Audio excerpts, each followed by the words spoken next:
At 9:17 a.m. on a jungle island, no one back home could spell an American lieutenant aimed a rifle the Army laughed at. It wasn't standard issue.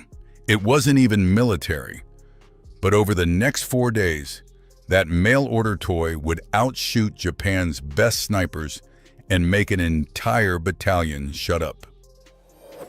At 9:17 a.m. on January 22, 1943, Second Lieutenant John George lay crouched inside the ruins of a Japanese bunker on Guadalcanal, staring through a rifle scope his fellow officers had been laughing at for 6 straight weeks. 240 yards away stood a massive banyan tree, 90 feet tall, 8 feet thick, the kind of jungle monster that could hide a man all day and never give him away. Somewhere up there, a Japanese sniper was waiting. John George was 27 years old, an Illinois state shooting champion, 0 confirmed combat kills, and according to half his battalion, the proud owner of the dumbest rifle choice in the Pacific War. While everyone else carried the Army's beloved M1 Garand, George brought his own weapon to the fight, a Winchester Model 70 bolt-action 5 rounds, topped with a civilian hunting scope he bought through the mail. One officer called it a toy. Another said it looked better suited for deer season than jungle warfare. Even the armorer back in Tennessee had asked, half-joking, if the rifle was meant for Germans. No, George had said, for the Japanese. Now 14 Americans were dead in 72 hours. 11 enemy snipers were still loose in the jungle. And the battalion commander had finally run out of better ideas. If that mail-order rifle didn't work this morning, John George wouldn't get a second chance. 6 weeks earlier, that rifle almost never made it to the war at all. When John George unpacked his Winchester Model 70 at Camp Forest, Tennessee, the armorer stared at it like George had brought a fishing pole to an artillery range. Bolt action, 5 rounds. A civilian hunting scope bolted on top. The kind of rifle you'd expect to see in the back of a pickup truck not crossing the Pacific. The armorer asked the obvious question. Is this for deer or Germans? George didn't smile. For the Japanese. Then the Army shipped out without it. George crossed the ocean watching other men clean their Garands while his own rifle sat forgotten in a warehouse back in Illinois. He requested it through military mail and waited and waited. By the time it finally arrived 6 weeks later, in a crate stamped "Fragile," the Marines had already been fighting on Guadalcanal for months. Now, the 132nd Infantry had taken over. Henderson Field was secure, but west of the Matanacao River, the jungle still belonged to Japan. Mount Austin had cost dozens of lives. Point Cruz was worse. No bunkers, no clear targets, just trees and men hiding inside them. Japanese snipers had learned the jungle like a second skin. Scoped rifles, perfect patience. In 72 hours, they killed 14 Americans and vanished without a trace. That was when the battalion commander remembered the lieutenant with the toy rifle. George didn't ask for permission this time. At dawn, he carried the Winchester into the ruins of a captured bunker overlooking the groves. No spotter, no radio. Just 60 rounds and a scope his friends said belonged on a hunting trip. At 9:17 a.m., the jungle blinked first. At first, nothing happened. The jungle never went quiet. Birds screamed, insects buzzed, distant artillery thumped like a bad headache. But George learned to ignore all of it. Sound didn't matter. Movement did. He settled into the bunker ruins and began glassing the trees, slow and methodical, left to right, top to bottom, banyan after banyan. 90 feet of branches, vine shadows and places for a man to disappear. At exactly 9:17, something shifted. No wind, no birds, just a branch 87 feet up, moving when it shouldn't. George froze. He watched through the scope. The movement came again, slight, careful, practiced. Then the shape resolved itself. A man tucked into a fork of the tree. Facing east, watching the supply trail, where Americans had been dying for 3 days straight. George adjusted 2 clicks for wind. The Lyman Alaskan wasn't fancy, but it was honest. He slowed his breathing just like he had at Camp Perry, just like this was another competition and not a man about to shoot him first. The trigger broke clean. The Winchester kicked, the report cracked through the jungle, and 240 yards away, the Japanese sniper jerked hard, lost his grip, and fell, branches snapping as his body dropped nearly 90 feet to the ground. George worked the bolt automatically. Empty case out, fresh round in. He didn't smile. Japanese snipers worked in pairs. And if he just killed the shooter, the spotter was already looking for him. Somewhere in those trees, someone had just realized the mail-order rifle was very real and very dangerous. George kept his scope on the banyan tree long after the body hit the ground. One shot didn't mean the job was done. In the jungle, it usually meant the opposite. Japanese snipers didn't work alone. They worked in pairs, one shooter, one spotter. The shooter pulled the trigger. The spotter made sure someone else died next. If George had just... The shooter then, the second man, was already doing the math, already hunting for the source of that sound. George scanned the surrounding trees slowly. Too slowly for panic, too carefully for luck. The Lyman Alaskan forced patience.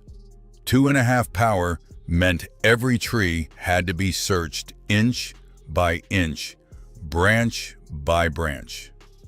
It was like looking for a man-sized mistake in a forest built entirely out of mistakes.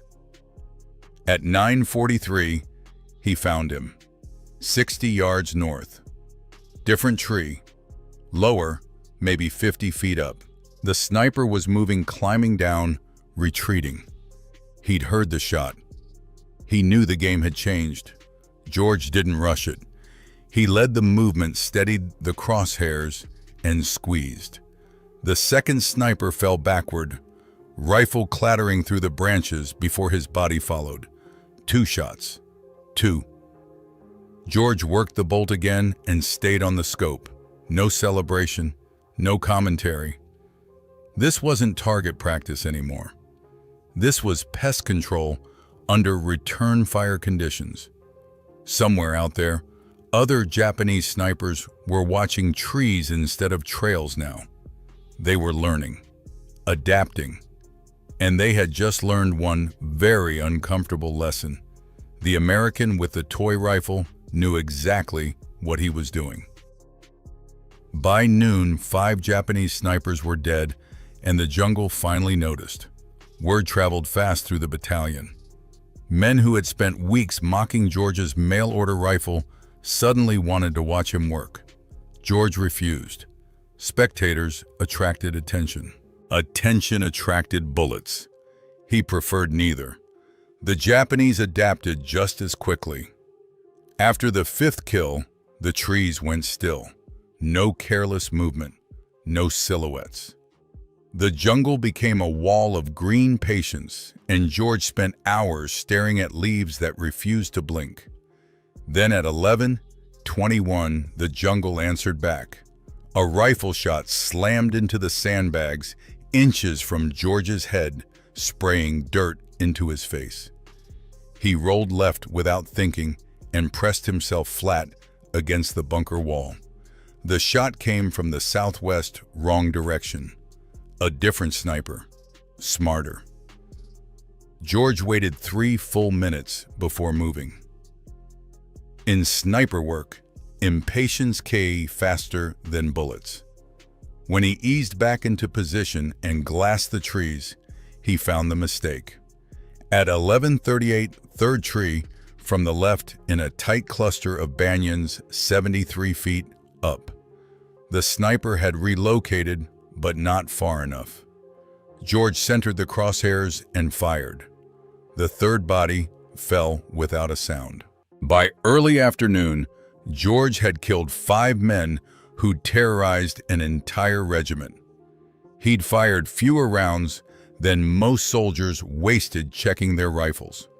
And somewhere out there, the remaining Japanese snipers understood the problem clearly now. This wasn't an American battalion hunting them anymore. It was one very patient man with a rifle who refused to miss. By late afternoon, the jungle stopped giving him targets. George glassed tree after tree and saw nothing. No movement, no mistakes, no silhouettes against the sky. The remaining Japanese snipers had learned the most important lesson in their profession: if you move, you die. At 1600 hours, George finally pulled back to battalion headquarters. Captain Morris was waiting. The jokes were gone now. So was the skepticism. Morris wanted numbers. George gave them 5 confirmed kills, fewer than 10 rounds fired. Morris told him to be back at dawn. January 23rd opened with rain, heavy tropical rain that turned the jungle into a gray wall and erased anything beyond 100 yards. George waited it out in the bunker ruins, listening to water hammer leaves and mask every sound. Somewhere out there, the Japanese were moving under cover of the storm. They were learning him the same way he had learned them. The rain eased at 08:15. Visibility returned slowly like a curtain lifting. At 09:12, George spotted the first sniper of the day. The man had climbed into position during the downpour, smart. He'd chosen a tree farther out this time, nearly 300 yards. Smarter. George adjusted for distance and fired. The sniper fell. The 6th kill triggered a response George hadn't expected. At 09:57, Japanese mortars began walking in toward the bunker. The first rounds landed short. The second landed closer. The third would land exactly where George was sitting. George didn't argue with math. He grabbed his rifle and ran. Seconds later, the bunker vanished in dirt smoke and shattered concrete. The jungle had officially decided that John George was no longer a joke. George relocated 120 yards north, settling behind a fallen tree just as the smoke cleared. The Japanese had finally stopped guessing. They were actively trying to erase him from the map. That changed the rules. This was no longer target shooting from a comfortable hide. This was a duel, and duels didn't forgive mistakes. By early afternoon, the Japanese sent more snipers into the groves. They knew George was there. They knew what he could do. And now they were hunting him with the same patience he'd used on them. At 14:23, George spotted movement high in the canopy. A careful shift, almost invisible. He waited, let the man settle, then fired. The 7th sniper fell, disappearing into the green like the others. At 15:41, he found another 94 feet up in a banyan tree. Good concealment, almost perfect. But when the sun angle changed, the sniper's outline flashed against the sky for just a second. That second was enough. George fired. The 8th sniper dropped. By 1700 hours, Captain Morris sent a runner to pull George back. He'd been in position for 9 hours, unmoving, sweating, listening to a jungle that now seemed personally offended by him. George reported 8 confirmed kills over 2 days, 12 rounds fired, 4 misses. Morris nodded once and told him to be back at dawn. That night, George cleaned his Winchester and did the math. 11 snipers had operated in the Point Cruz groves. 8 were dead. That left 3, and those 3 were the best of the ones who had survived by not making mistakes. Now they knew exactly who they were hunting. January 24th began the way bad days usually do on Guadalcanal with rain. Heavy tropical rain that turned the jungle into a gray curtain and erased anything beyond 100 yards. George waited it out, knowing the rain favored men who liked to move unseen. And the 3 snipers still alive were exactly that kind of men. By 07:43, the rain slowed. Visibility crept back. George had changed positions again. No bunker, no fallen tree. Somewhere the Japanese wouldn't expect. At 08:17, he spotted the first shape of the morning. A sniper.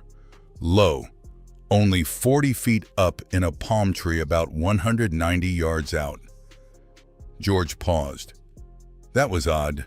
Most snipers climbed high for visibility. This one chose concealment. Smart, but also suspicious. After 3 days, the survivors didn't make beginner mistakes. George didn't take the shot. He searched instead. 11 minutes later, he found the real problem. A banyan tree 80 yards northwest, 91 feet up. Perfect hide, perfect patience. This sniper was watching George's old position, waiting for him to do something predictable like shoot the obvious target. George smiled faintly. He shot the decoy first. The palm tree sniper fell. As expected, the real sniper reacted just a fraction of movement as he turned toward the sound.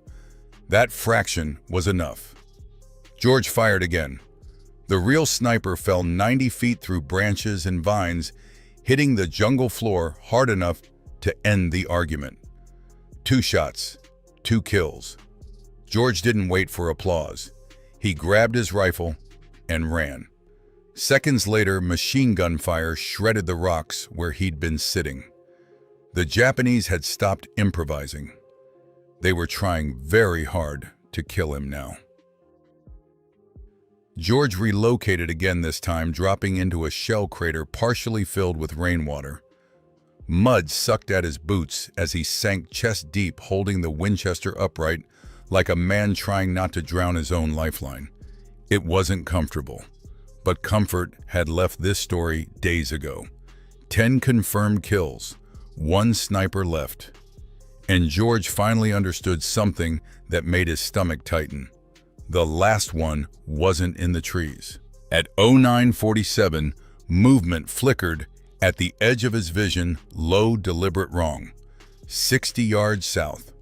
The final sniper was crawling through the jungle floor, using ferns, vines, and fallen branches the way George had used trees. He wasn't hunting Americans anymore. He was hunting John George. George stayed still in the water.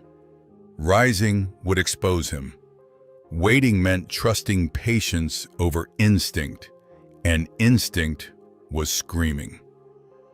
The sniper stopped 40 yards from the rocks George had abandoned earlier and studied them carefully. George realized the man was smart. He was checking the obvious places first. Minutes passed. Sweat mixed with rainwater. Mosquitoes bit everything except George's sense of timing. Then the sniper moved again closer. 30 yards. 25. He wasn't rushing. He was sure. George understood the tactic immediately.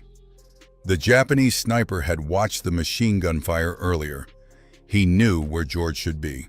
He was sweeping methodically, confident that sooner or later the American would make a mistake. George decided not to help him.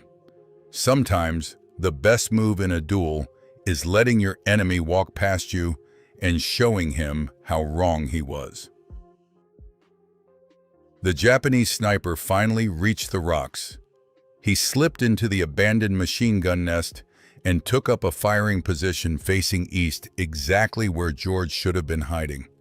The man was now less than 40 yards from the water-filled crater, close enough that George could hear him breathe. From the crater, George had a perfect shot, center mass, 38 yards, an easy kill even without a scope. George didn't take it. Experienced snipers didn't linger in exposed positions. They checked, moved, checked again. This position was too obvious, too clean. If George fired now, he'd be answering a question someone else was waiting to ask. And then George saw it. 70 yards northwest behind a fallen tree, another Japanese soldier lay motionless.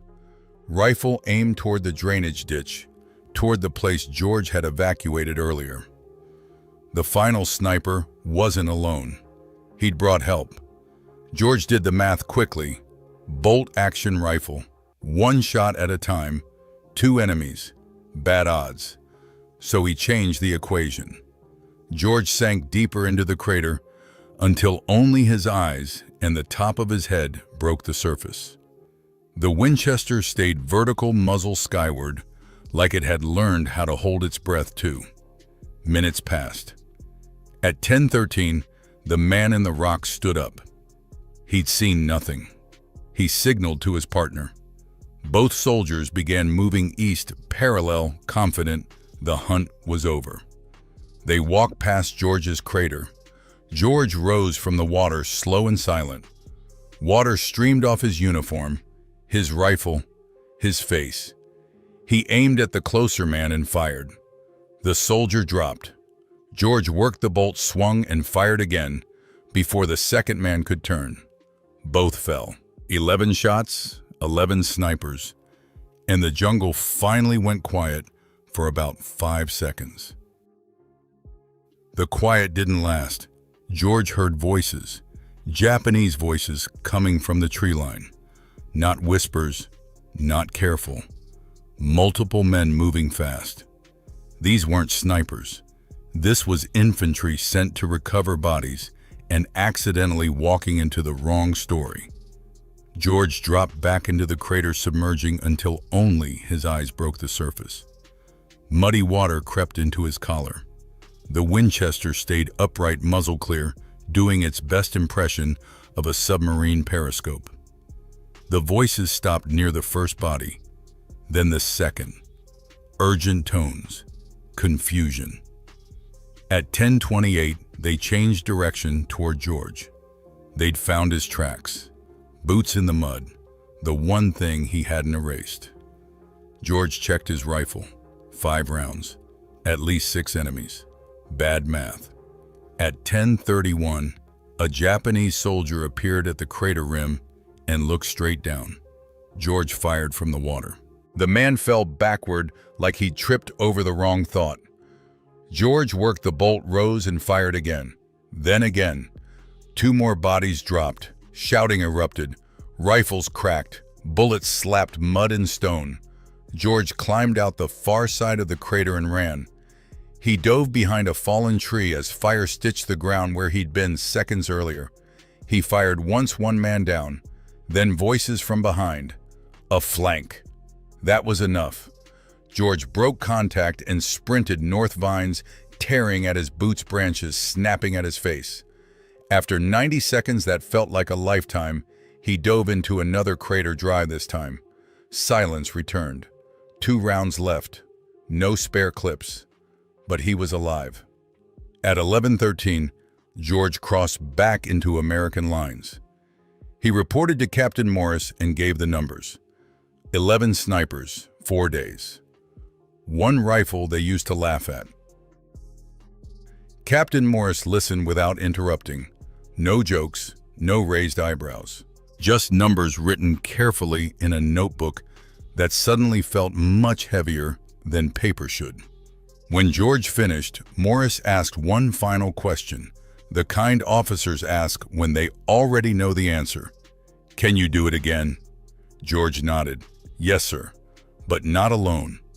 By afternoon, the battalion commander had heard everything. The rifle, the kills, the way the jungle went quiet after 4 days of chaos. Orders came down fast. John George was to keep hunting this time with authority. The Army didn't call it a sniper program, not officially. They didn't have one yet. What they did have were 14 old Springfield rifles with scopes left behind by the Marines and 40 men who could shoot straight on paper but had never hunted men from concealment. George was told to make it work. He kept his Winchester.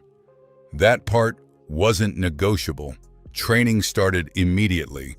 Breathing, trigger control, patience, how not to fall out of trees, how to disappear after a shot. By the end of January 16-2, man teams were operating west of the Matanacao. The results were uncomfortable for the enemy and deeply reassuring for everyone else. Japanese casualties climbed. American casualties did not. The Point Cruz Groves, once a sniper's paradise, became a place the Japanese stopped entering during daylight. And somewhere between Lesson 1 and Lesson 74, the U.S. Army quietly accepted something it had resisted for years. One man with the right rifle and the right training could change a battlefield. Especially if he happened to be the guy everyone laughed at first. Guadalcanal didn't end the war for John George. It only changed his resume. Within weeks, orders came down for a new mission classified unpleasant and very far away. Burma, jungle again, longer marches, fewer supplies, an enemy just as patient and terrain even less forgiving. George volunteered without hesitation. Apparently, once you survive being hunted by 11 snipers, paperwork stops being intimidating. By early 1944, George was deep in the Burmese jungle with Merrill's Marauders, a unit built for moving where armies weren't supposed to go. No roads, no artillery, just rifles, malaria, and the vague promise that someone somewhere thought this was a good idea. The Winchester came with him slimmer now, lighter modified for long patrols. It spoke only a few times in Burma. 3 shots, 3 kills, each one deliberate, each one followed by immediate movement. George had learned the lesson Guadalcanal taught best: 1 shot announces you. 2 shots invite conversation. But Burma wasn't a sniper's war. It was close, brutal, exhausting. Men fell more often to disease than bullets. When the campaign ended, the Marauders were finished as a unit. George survived. Many didn't. He returned home in 1944, promoted, decorated, and very quiet. The Army moved on. Semi-automatic rifles became standard. Sniping became a system, not a gamble. George kept his Winchester. Years later, he wrote, "Shots fired in anger, not to glorify anything, but to explain it. Calmly, precisely.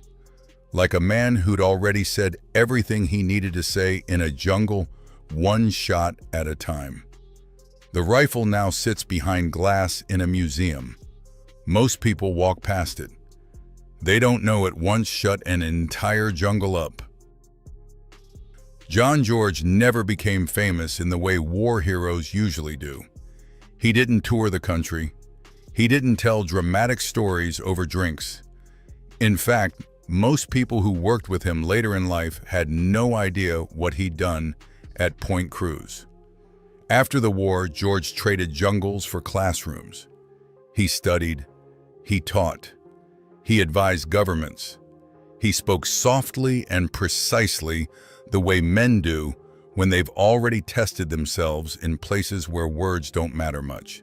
The Winchester Model 70 followed him quietly from Illinois to Tennessee to Guadalcanal to Burma and finally home.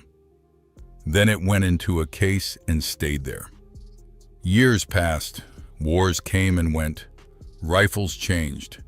Sniping became a formal doctrine with manuals, schools, and standardized gear. Everything was official now, organized, safe on paper. John George watched it all with mild interest and very little comment. The job had been done. The jungle had already taught the lesson. When he died in 2009, at 90 years old, the rifle was donated to a museum. It sits behind glass with a small placard and a polite description. Most visitors walk past it without stopping. It looks ordinary, but it isn't. It's the rifle they laughed at. The rifle that cleared a jungle when an entire battalion couldn't. The rifle that proved individual skill still mattered even in industrial war.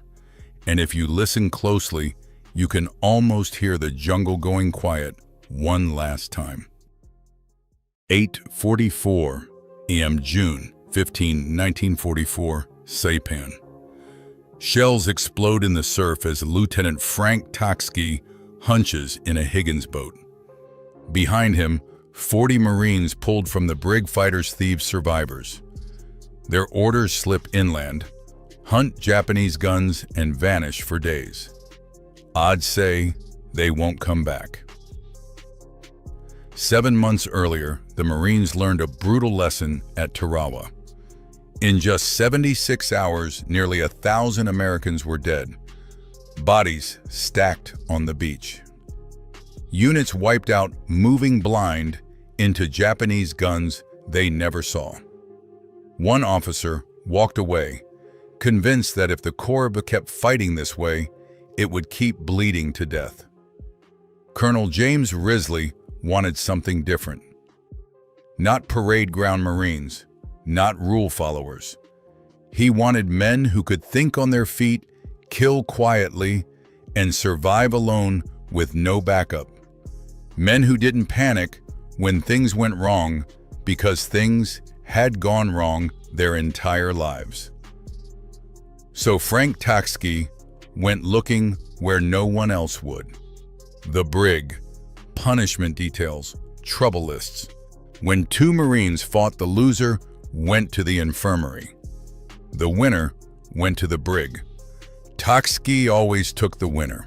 Thieves, brawlers, men with arrest records, a former boxer, a gangster's bodyguard, teenagers who lied about their age, veterans who didn't fit anywhere else. The Marine Corps called them criminals. Toksky called them survivors. They were given a choice: rot in military prison or volunteer for a mission no one was expected to survive. They chose combat. For months they trained in secret. No formations, no drill field nonsense. They learned how to kill with knives, how to break a sentry's neck without a sound, how to disappear into jungle that wanted them dead.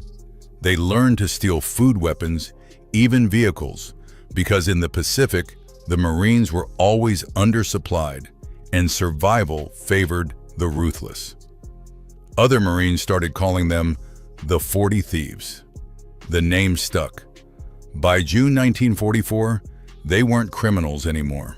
They were something far more dangerous. And Saipan would be the first place the enemy learned that lesson. By the time June 1944 arrived, the 40 Thieves were no longer raw muscle pulled from the brig. 6 months of relentless training had burned away anything weak. What remained was control, patience, and violence used with purpose. At Camp Tarawa in Hawaii, Toksky stripped war down to its essentials. No bugles, no shouted orders.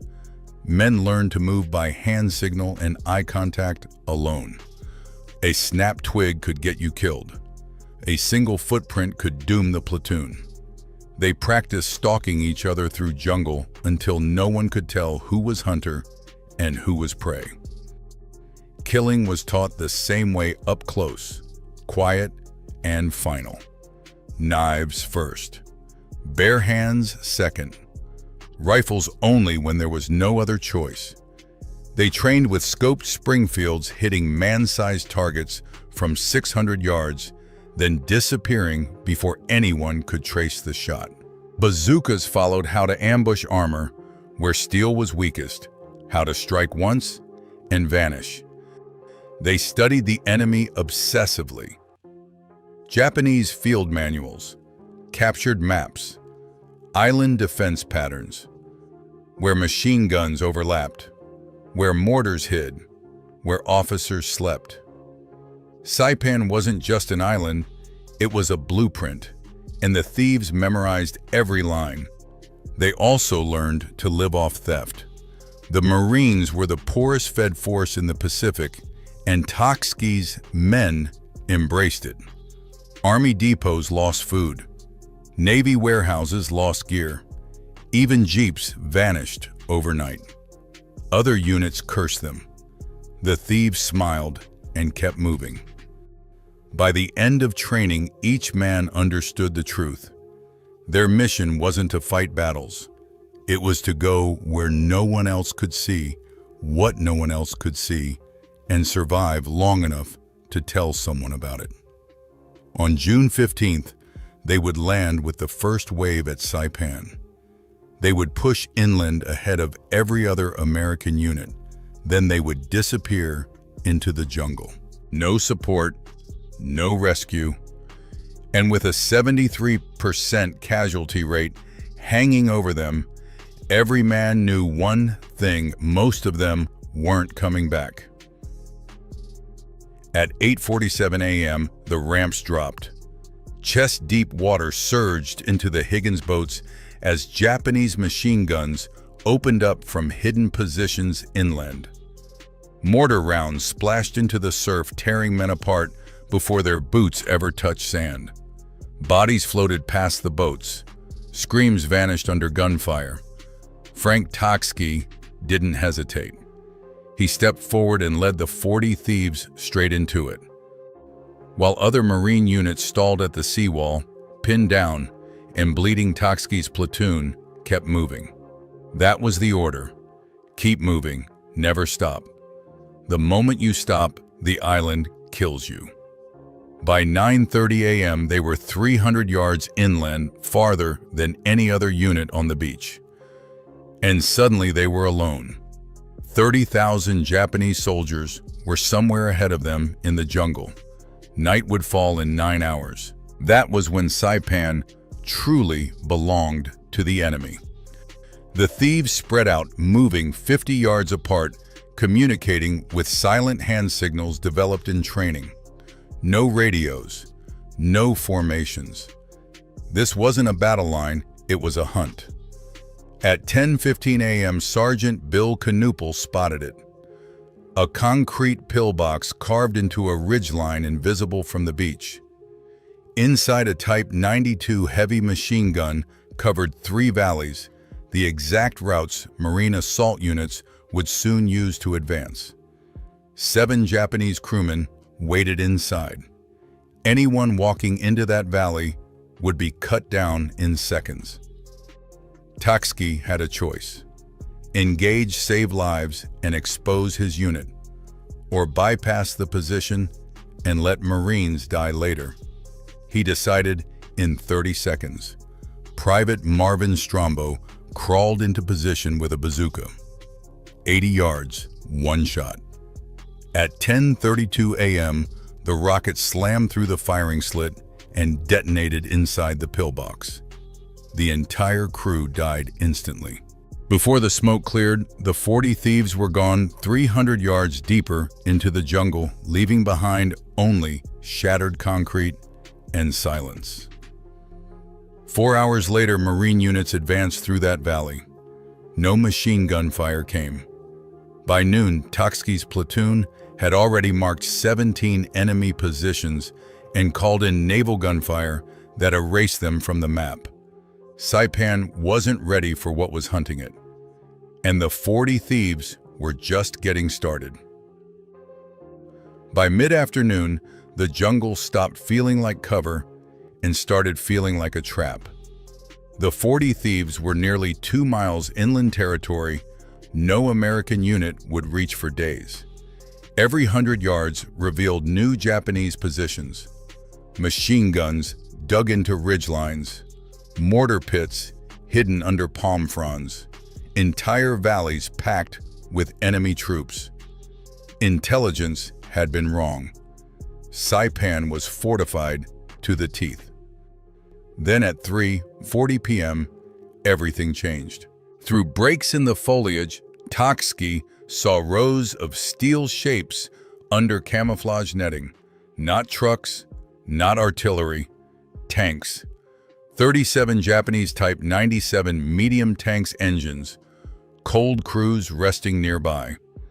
An entire armored battalion hidden in a jungle grove north of Shalan, Kanoa. Marine intelligence had estimated maybe a dozen tanks on the entire island. This was 3 times that concentrated in one place. Takski understood the danger instantly. Japanese doctrine favored night armored assaults when naval gunfire lost its edge. If those tanks rolled toward the beaches after dark, they could punch straight through marine lines, shred supply dumps, and collapse the invasion in hours. He radioed the coordinates immediately. The reply came back fast and grim. Naval guns were already firing elsewhere. Aircraft were committed. Artillery was still being unloaded from ships. No strike available for at least 4 hours. By then, it would be night. Takski looked back at his men. 6 bazookas, 6 rockets each, 36 shots, 37 tanks. The math was brutal and almost perfect. A 40-man platoon was not supposed to attack a tank battalion. Every Marine Corps manual said so.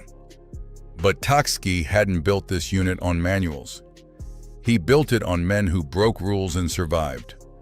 At 4:15 p.m., he gave the order to prepare for assault. If they succeeded, the beachhead lived. If they failed, 40 men would vanish into the jungle, and no one would ever know how close Saipan came to disaster.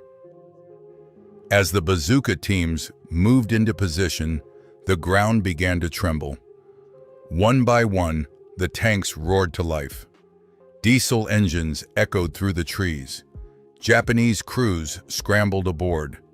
Infantry formed up alongside the armor. This wasn't relocation, it was an attack, and the clock was running out.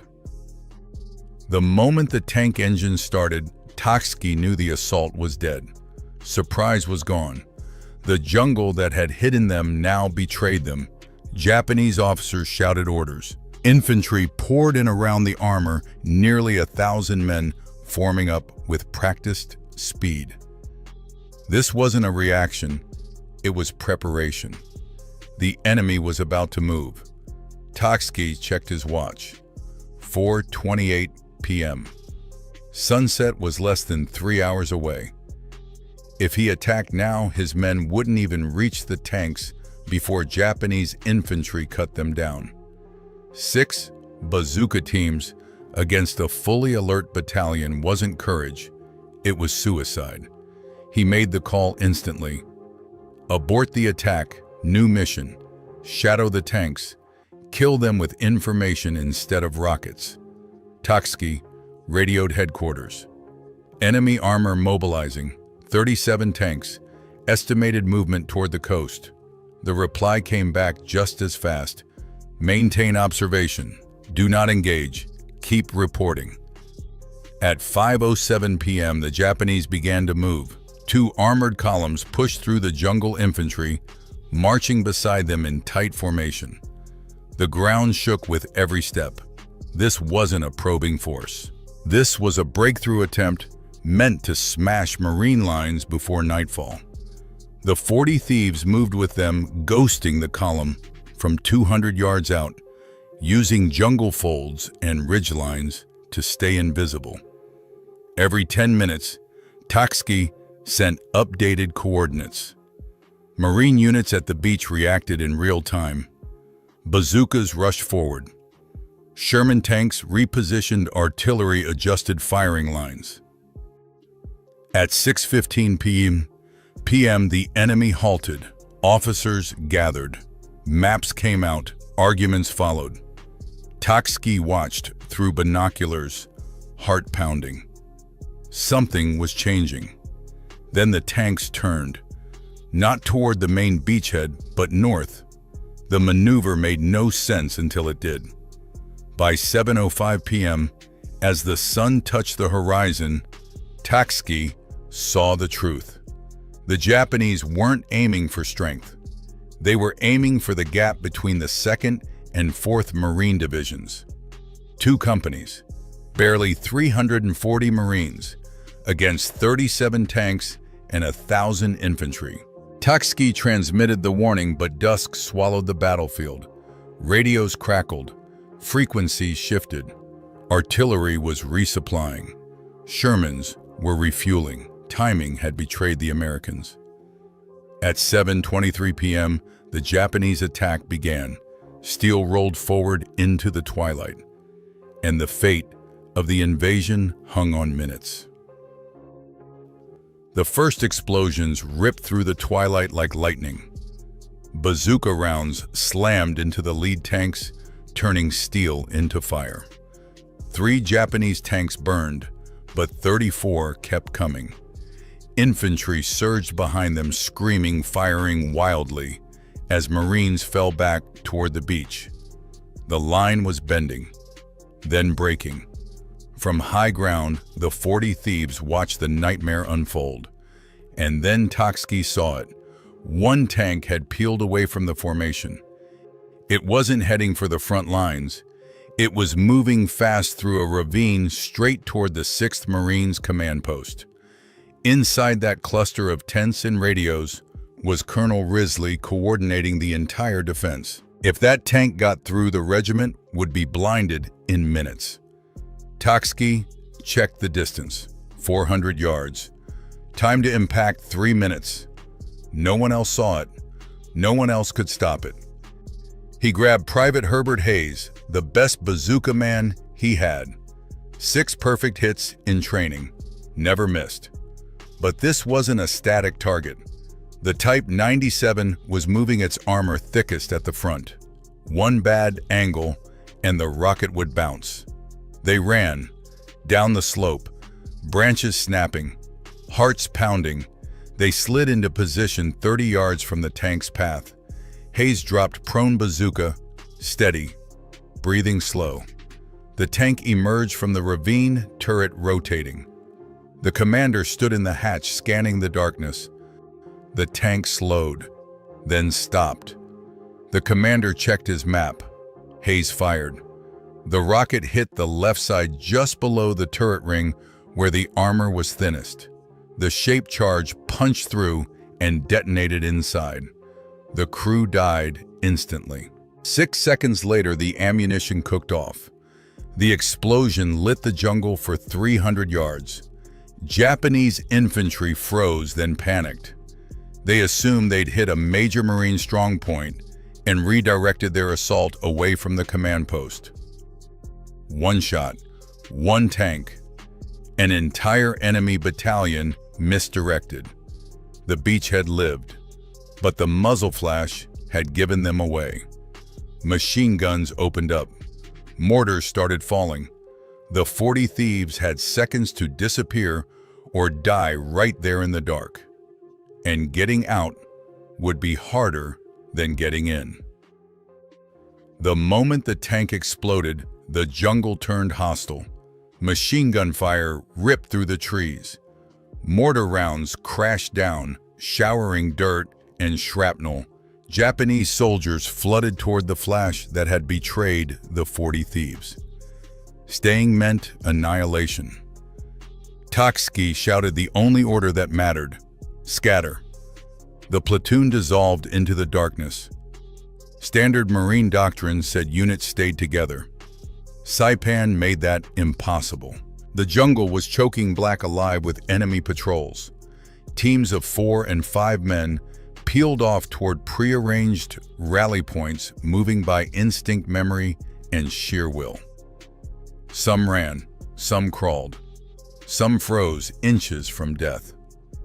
Private Marvin Strombo's team lay buried in brush as a Japanese patrol passed within 10 feet, flashlights slicing through the darkness. One soldier stopped, stared straight into Strombo's hiding place. 43 seconds passed. No one breathed. Then the patrol moved on.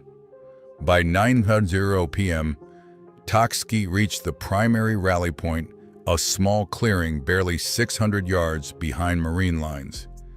He counted heads under moonlight. 23. 17 men were missing, dead, captured, lost somewhere in the jungle. Doctrine said, wait 2 hours. Toksky didn't. Enemy patrols were already sweeping the area. Waiting meant losing everyone. He made the call to move the survivors back and search for the missing at first light. At 9:17 p.m., they started toward friendly lines. Approaching Marines at night was its own kind of danger. Nervous sentries, fingers on triggers. One wrong move and the thieves would be shot by their own side. Toksky blew the recognition signal, 3 short whistles, 2 long. A challenge came from the darkness. He answered with the correct password. At 9:41 p.m., 23 men crossed into American lines. Behind them, the tank battle raged until dawn. Bazookas flared. Shermans burned through ammunition. Artillery thundered until the ground shook. By morning, 27 of 37 Japanese tanks were wrecks. The attack had failed, but the cost was still coming due.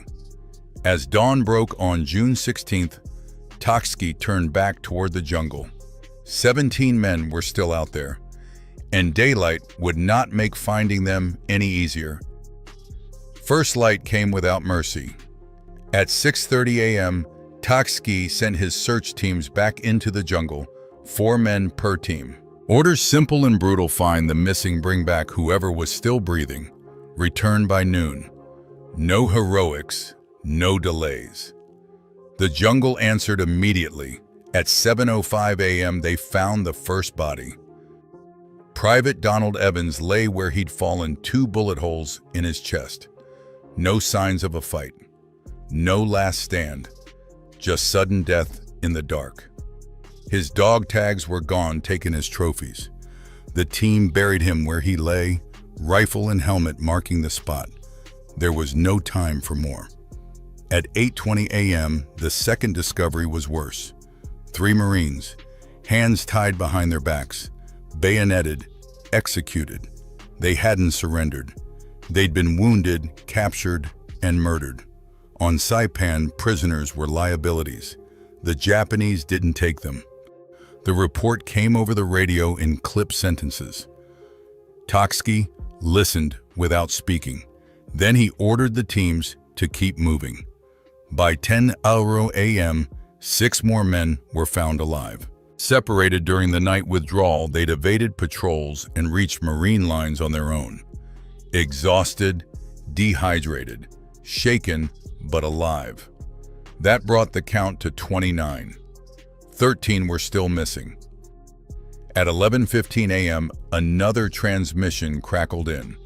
5 Marines had been located alive, but trapped in a cave system nearly a mile behind enemy lines.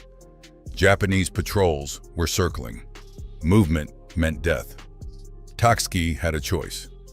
Call in artillery, create a diversion, and risk alerting the enemy to the location forever. Or move now, fast, quiet, dangerous. He chose speed. At 11:47 a.m., Toksky led a 6-man rescue team back into enemy territory.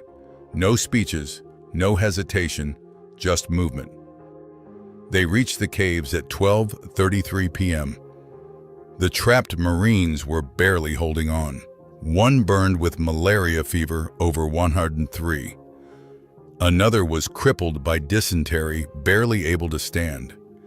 They'd spent the night listening to Japanese boots scrape past their hiding place. Waiting any longer would kill them. Tatsuki made the call. They were moving now, and daylight was no longer their ally. They moved at full speed. 11 Marines, now healthy men, carrying the sick rifles low, eyes scanning every shadow. Stealth was gone. Speed was the only currency left. Tatsuki knew the math. 800 yards to Marine lines. 12 minutes minimum.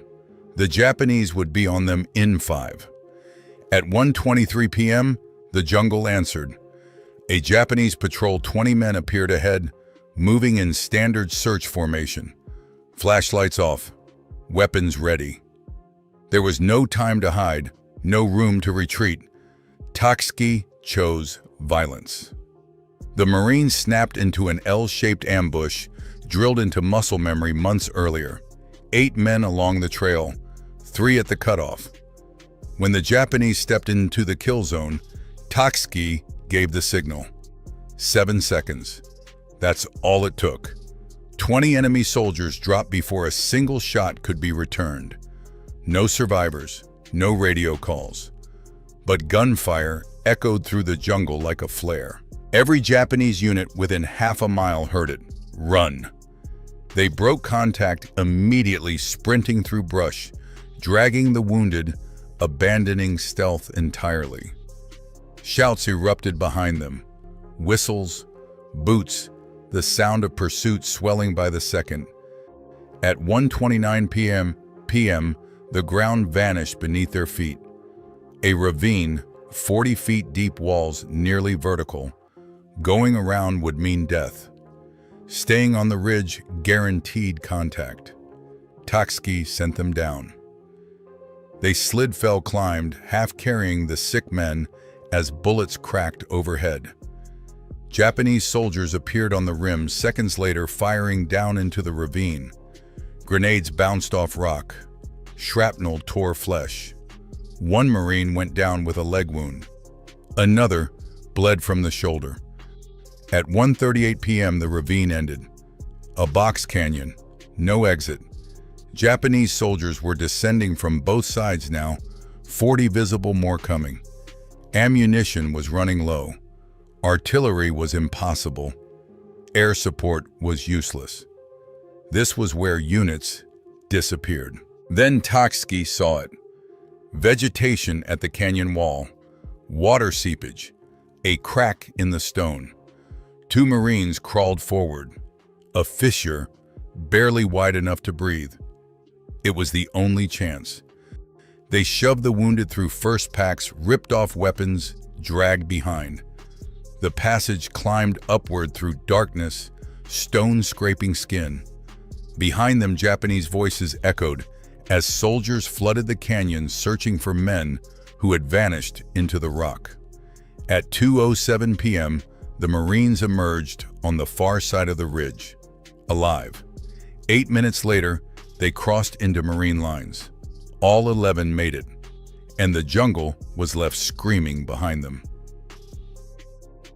By late afternoon, the numbers finally settled. 34 Marines were now accounted for. 3 more staggered back to the lines on their own ghosts, emerging from the jungle, dehydrated, hollow-eyed, alive by sheer refusal to die. 2 bodies were found later by advancing units cut down during the night withdrawal. That left 3 men unaccounted for. Missing in action. On Saipan, that usually meant dead. The 40 thieves had been behind enemy lines for less than 48 hours, and already the price was brutal. 6 confirmed killed, 3 missing. A casualty rate most units wouldn't survive psychologically, let alone tactically. And yet they had done what no one else could. Their reports had mapped more than 200 Japanese positions. Their coordinates had erased machine guns, mortars, and artillery before Marines ever walked into their fire. One bazooka shot had saved an entire regimental command post. Their shadowing of the tank battalion had allowed Marine defenses to brace just in time. The Japanese armored assault had failed. The beachhead still stood. That night, Colonel Risley sent his message. At 1800 hours, the 40 thieves would stand down. One night to eat, one night to resupply, one night to sleep, if sleep was still possible. At dawn, they would go back in, because the job wasn't finished. Saipan still held nearly 29,000 Japanese troops. Guns still shelled Marine positions from the interior. Caves still hid artillery that killed Americans every hour. By morning, replacements had been folded into the platoon. The count stood at 37 men, thinner, harder, less talkative than before. At 05:30 hours on June 17th, they stepped off again. No speeches, no ceremony, just men disappearing into jungle shadows for the second time. This time, their objective lay 3 miles inland. A ridge system intelligence believed concealed Japanese artillery inside caves. A place bombs couldn't reach. A place only men could find. And once again, the 40 thieves were walking where no one else dared, knowing exactly how much the jungle charged for every step forward.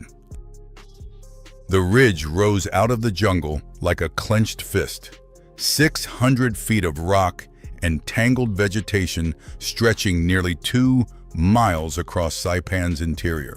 From somewhere inside it, Japanese artillery had been hammering the Marines for days. Guns that fired vanished and fired again before counter-battery rounds ever landed. Airstrikes couldn't find them. Naval shells couldn't reach them. So the 40 thieves went in on foot. They moved before sunrise. Silence spread out, covering ground inch by inch. The jungle grew thicker as they climbed. Sweat-soaked uniforms, hands bled on sharp stone. Every step risked detection.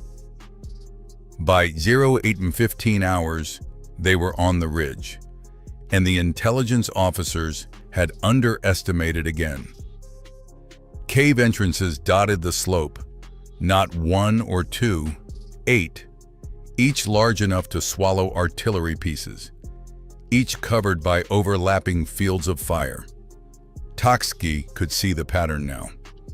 The Japanese weren't defending positions, they were defending systems.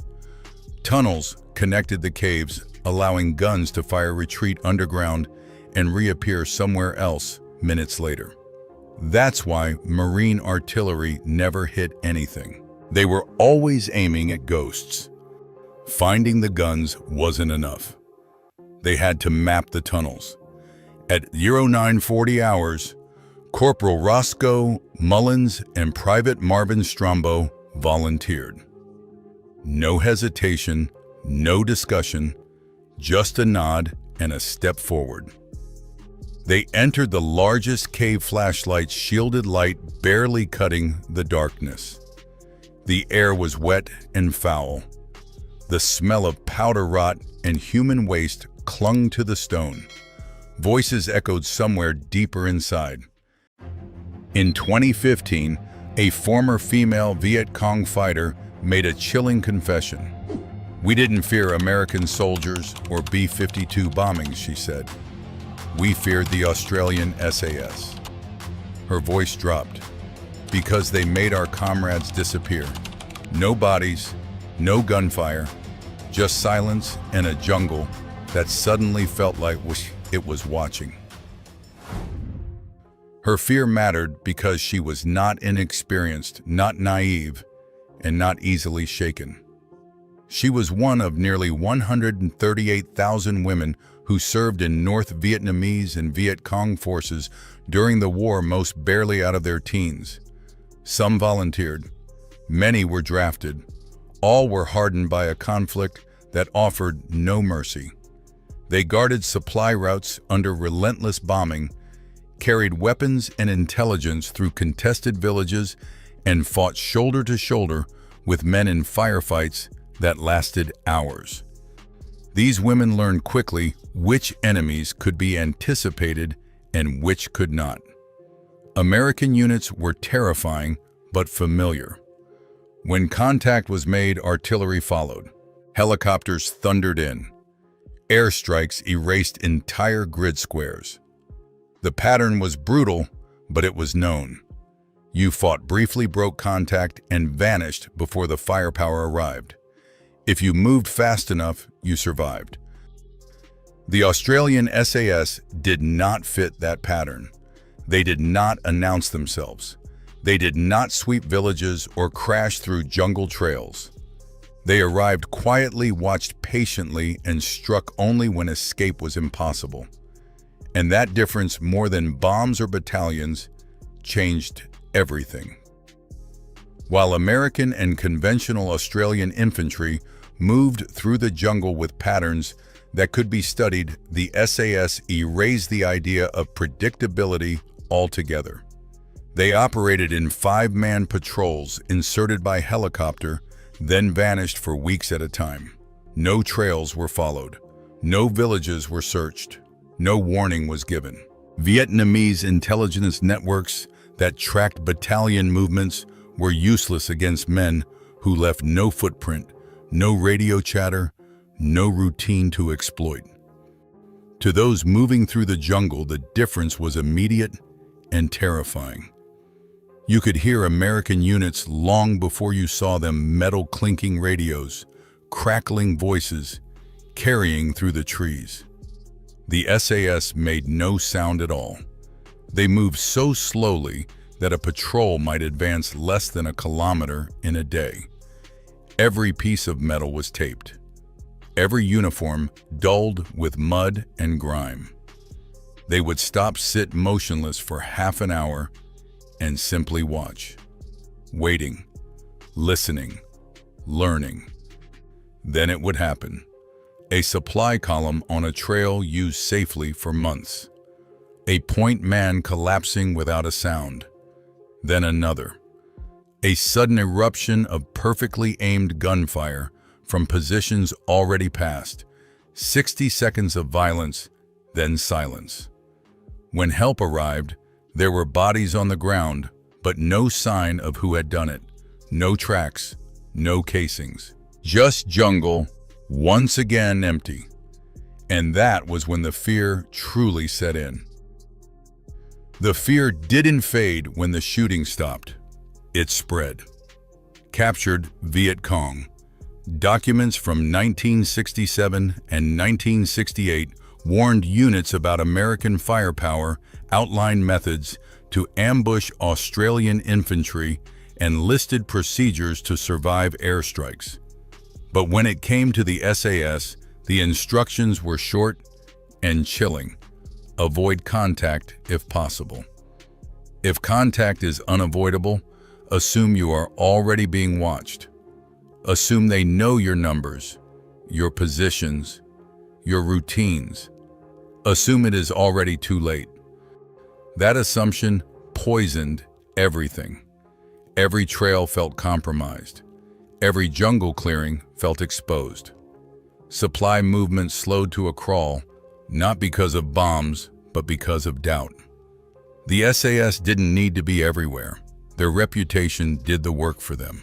Units operated under constant uncertainty, never knowing if 5 unseen men were observing them at that exact moment, memorizing habits, waiting for the right second to strike. These women were not easily frightened. They had survived B-52 strikes, artillery barrages, and brutal close combat during Tet. But this was different. American firepower was terrifying yet impersonal. The SAS was personal. They hunted, they waited, and when they killed, they erased. That is why decades later, she didn't say they were defeated. She said they disappeared. That fear lingered because it felt intentional. The SAS did not rush. They did not chase glory or body counts. They treated the jungle like a hunting ground and the people moving through it like prey. Days could pass without a single shot as they watched routines repeat: who walked point, who carried radios, where men paused to rest, which trails were trusted. By the time the ambush came, the outcome was already decided. For those on the other side, it felt as if the jungle itself had turned hostile. Silence no longer meant safety. Stillness no longer meant peace. Every pause carried the thought that unseen eyes were already locked on you. The SAS didn't need to dominate territory. They owned uncertainty. They turned familiarity into vulnerability and routine into weakness. Years later, that is what remained in memory, not the gunfire, not the casualties, but the feeling of being known. Bombs destroyed bodies. The SAS destroyed confidence. When she spoke decades after the war, her voice didn't carry anger or exaggeration. It carried respect and something closer to dread. Because the most frightening enemy is not the one who attacks loudly, but the one who waits unseen until there is nowhere left to run. That is why the fear survived long after the war ended. Not because of how many were killed, but because of how they were killed and how little warning there was. Between 1966 and 1971, hundreds of Viet Cong fighters died without ever knowing who had found them or how they had been tracked. They walked familiar trails. They rested in positions they believed were secure. They moved supplies through jungle they considered their own. And somewhere nearby, 5 men had already been watching for days. The SAS didn't just defeat enemy units. They reshaped the battlefield inside the mind. Every movement carried doubt. Every silence felt dangerous. The jungle stopped being cover and became a threat. That psychological weight did more than bullets ever could. It slowed operations, fractured confidence, and exhausted those who never knew when or if the next moment would be their last. So when that woman spoke decades later, her words carried no drama, only truth. She did not say the SAS were powerful. She said they made people disappear. And in war, there is no fear greater than realizing the enemy doesn't need to find you in battle because they already know exactly where you are. And that truth reveals something deeper about the nature of fear in war. The most terrifying enemy is not the one with the biggest bombs or the loudest presence. It is the one who makes you feel exposed even when nothing is happening. The SAS mastered that without speeches, without propaganda, without intent. Their discipline, patience, and silence turned uncertainty into a weapon sharper than artillery. They did not need to patrol constantly or fight every day. The idea that they might be nearby was enough. Every rustle of leaves, every pause on a trail, every quiet moment became unbearable. Men and women who had endured months of bombing now hesitated in stillness, not because they were weak, but because they understood what was possible. Decades later, when the war was over and the danger long gone, that feeling remained. The bombs had stopped. The guns were silent. Yet the memory of being watched never fully yachted. That is why her words still matter. because they capture a kind of fear that doesn't end when the shooting stops. The fear of knowing that survival once depended on whether unseen professionals decided at that exact moment to let you live. That is the legacy the SAS left behind in Vietnam. Not ruined cities or scorched earth, but a lasting psychological scar carved into memory. Long after the jungle grew quiet, long after uniforms were folded away, the idea of those 5 silent men still lingered. Because their greatest weapon was never the rifle, it was patience. They proved that control of fear could outweigh control of terrain. War often remembers numbers, bombs dropped, troops deployed, casualties counted. But numbers cannot explain why seasoned fighters, hardened by years of combat, spoke in lowered voices about one unit decades later. The SAS forced their enemies to imagine danger everywhere and safety nowhere. They turned confidence into hesitation and routine into risk. And that is why her words endure. They made comrades disappear. Not as legend, not as myth, but as lived experience. In the end, the SAS didn't just fight in the jungle. They rewrote how the jungle was felt alive, watching, and never truly empty. And for those who survived, that was the hardest battle to leave behind. And in that quiet aftermath, the meaning of fear became unmistakably clear. The war in Vietnam was filled with overwhelming force bombers that darkened the sky, artillery that shook the ground, battalions that moved like storms through the jungle. But none of that lingered the way this did. The SAS left behind something invisible, yet enduring, the sense that danger did not announce itself. That survival depended not on strength or courage alone, but on whether you had already been seen. For those who fought against them, the jungle never returned to what it once was. Familiar paths felt deceptive. Silence felt threatening. Even peace carried an echo of vigilance. The war may have ended on paper, but in memory it never fully released its grip. Because the most effective weapon the SAS wielded was not violence, it was doubt. That is why decades later, her words still resonate.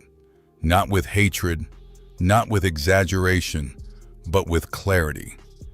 She did not remember explosions or firefights. She remembered absence, the moment when people were simply gone. And that memory stands as a final reminder. In war, the deepest fear is not dying loudly, but vanishing without a sound. And that silence is what ultimately defines the story. The SAS did not dominate Vietnam through numbers or spectacle. They never needed to. Their power came from restraint, from choosing when not to act.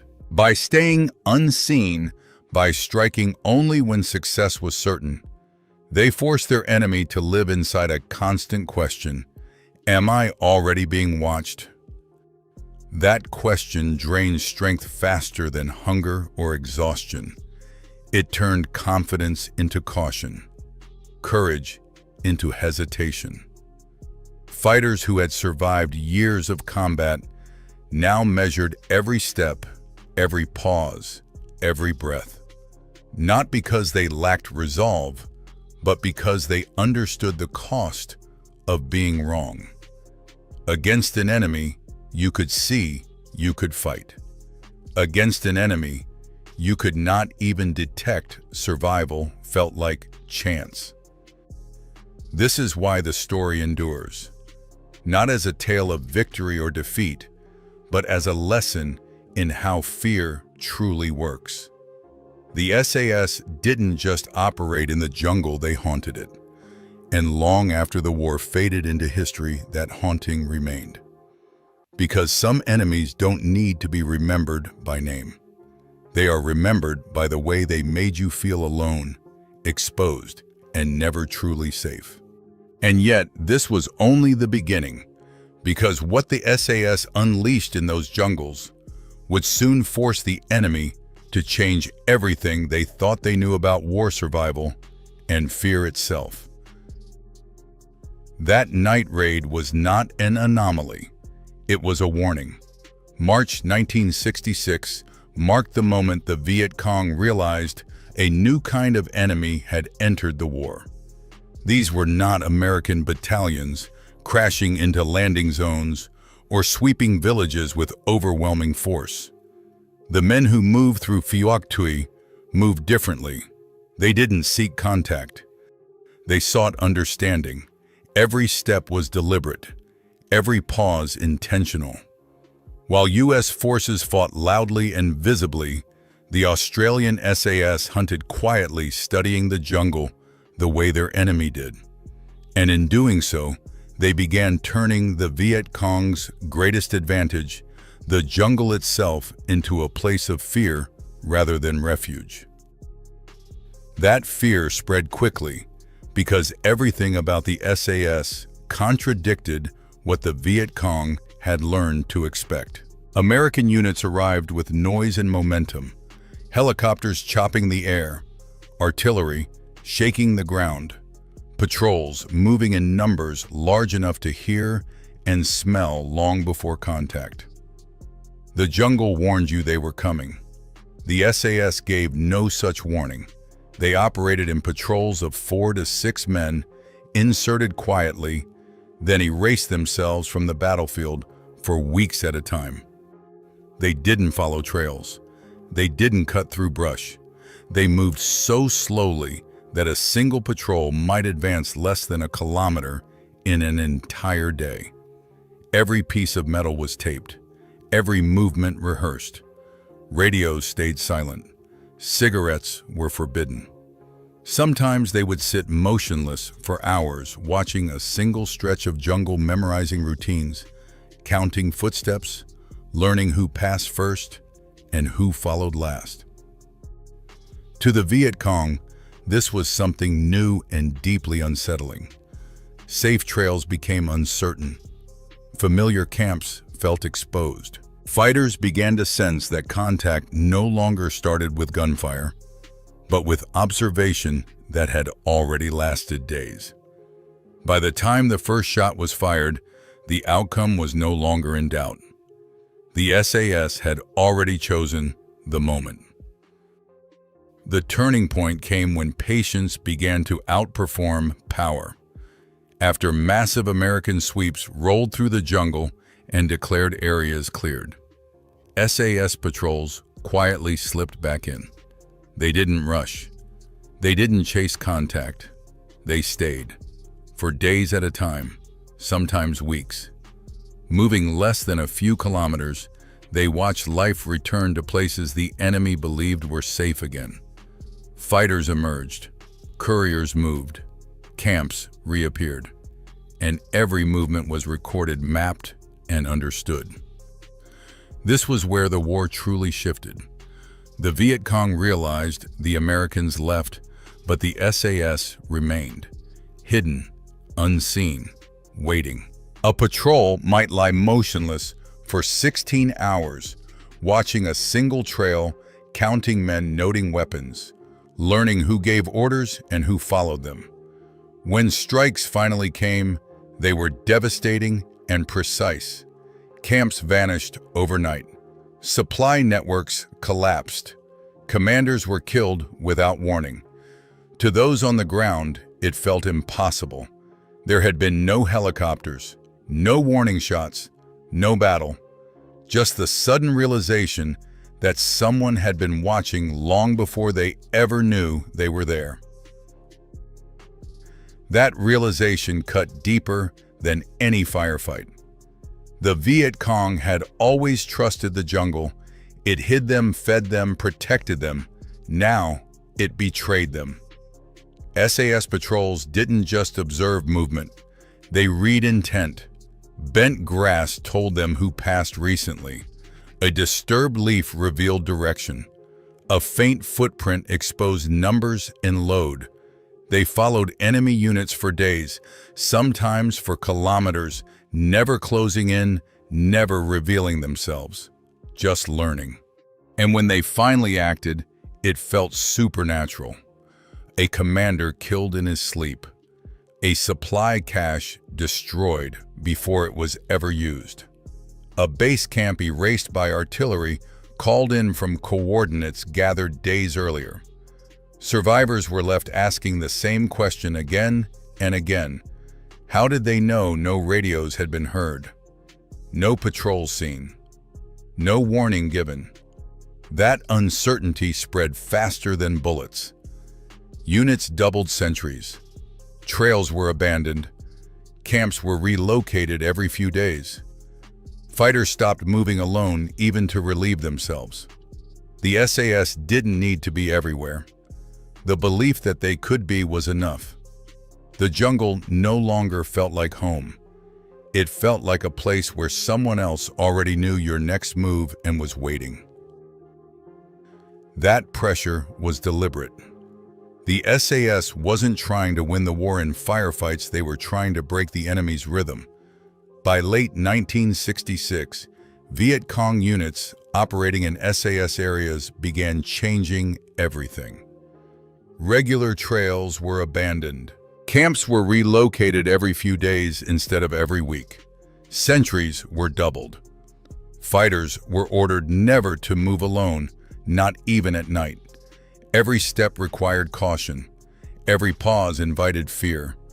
Operational tempo slowed to a crawl. This was the real victory. A unit obsessed with security could not plan attacks. A force constantly looking over its shoulder could not seize the initiative. SAS patrols exploited this relentlessly. Successful ambushes were followed by second and even third ambushes along predicted withdrawal routes. Fighters fleeing one kill zone ran straight into another. After repeated encounters like this, some units stopped running altogether. They surrendered, not because they were surrounded, but because they no longer trusted their own plans. The jungle had become hostile territory, not because of bombs or battalions, but because somewhere inside it, unseen men understood them too well. And once that understanding took root, the Viet Cong realized something terrifying. This enemy wasn't just hunting them, it was shaping how they thought, moved, and fought. That influence didn't stay confined to the jungle. American commanders began to notice something unsettling. Areas that had required repeated battalion-sized operations were suddenly going quiet. Not because the enemy had been destroyed, but because they had withdrawn. SAS patrols were forcing Viet Cong units to abandon territory they once controlled with confidence. The cost of operating there had become too high. At the same time, American advisors started paying attention. They watched SAS patrols return from weeks in the bush, having fired no shots yet, carrying intelligence that dismantled entire enemy networks. Maps filled with handwritten notes, photographs of camps no one knew existed, timetables of movements predicted days in advance. It challenged everything the U.S. Army believed about how wars were won. Training requests followed. SAS instructors began teaching American long-range reconnaissance patrols, a different philosophy: move slower, observe longer, shoot less. Silence was a weapon. Patience was protection. Understanding the enemy mattered more than chasing him. Some American units adapted quickly. Others struggled. But the lesson was clear. 4 disciplined men thinking like hunters could achieve what platoons with air support could not. The war had not changed yet, but the way it could be fought had. That shift became undeniable during the build-up to 1968. While much of South Vietnam appeared calm on the surface, SAS patrols were reporting something different. Quiet movement, increased logistics traffic, units repositioning at night. The signs were subtle, easy to miss, but impossible to ignore if you knew how to read them. These teams had been watching for weeks, sometimes months, building a picture of an enemy, preparing for something big. When the Tet Offensive finally erupted across the country, many American units were caught off guard. But in areas covered by Australian SAS patrols, it was different. Bases were reinforced. Defensive positions were prepared. Attacks were anticipated rather than reacted to. In Phuoc Tuy Province, assaults that overwhelmed others were blunted with minimal losses, not because of luck, but because someone had been paying attention long before the first shot was fired. This was the ultimate proof of the SAS method. They didn't just kill the enemy, they denied him surprise. They turned intelligence into foresight, and foresight into survival. While chaos exploded elsewhere, these quiet warnings saved lives.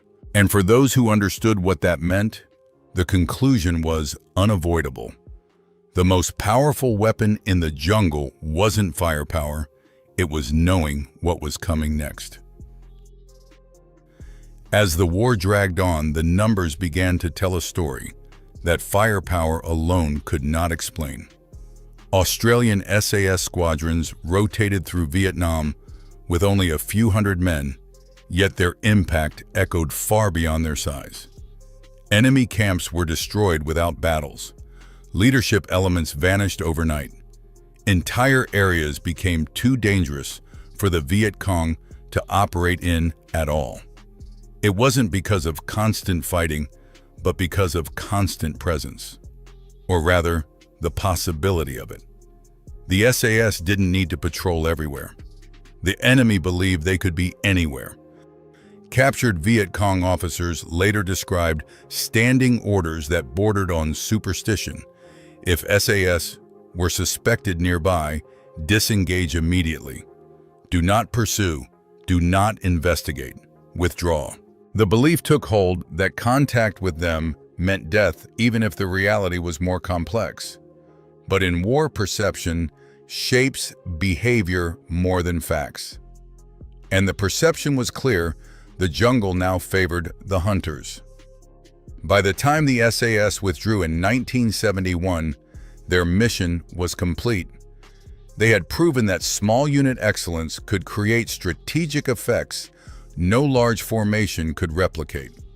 Their methods, patience, intelligence, restraint, became templates studied by special operations forces around the world. But for the Viet Cong, the lesson was more personal.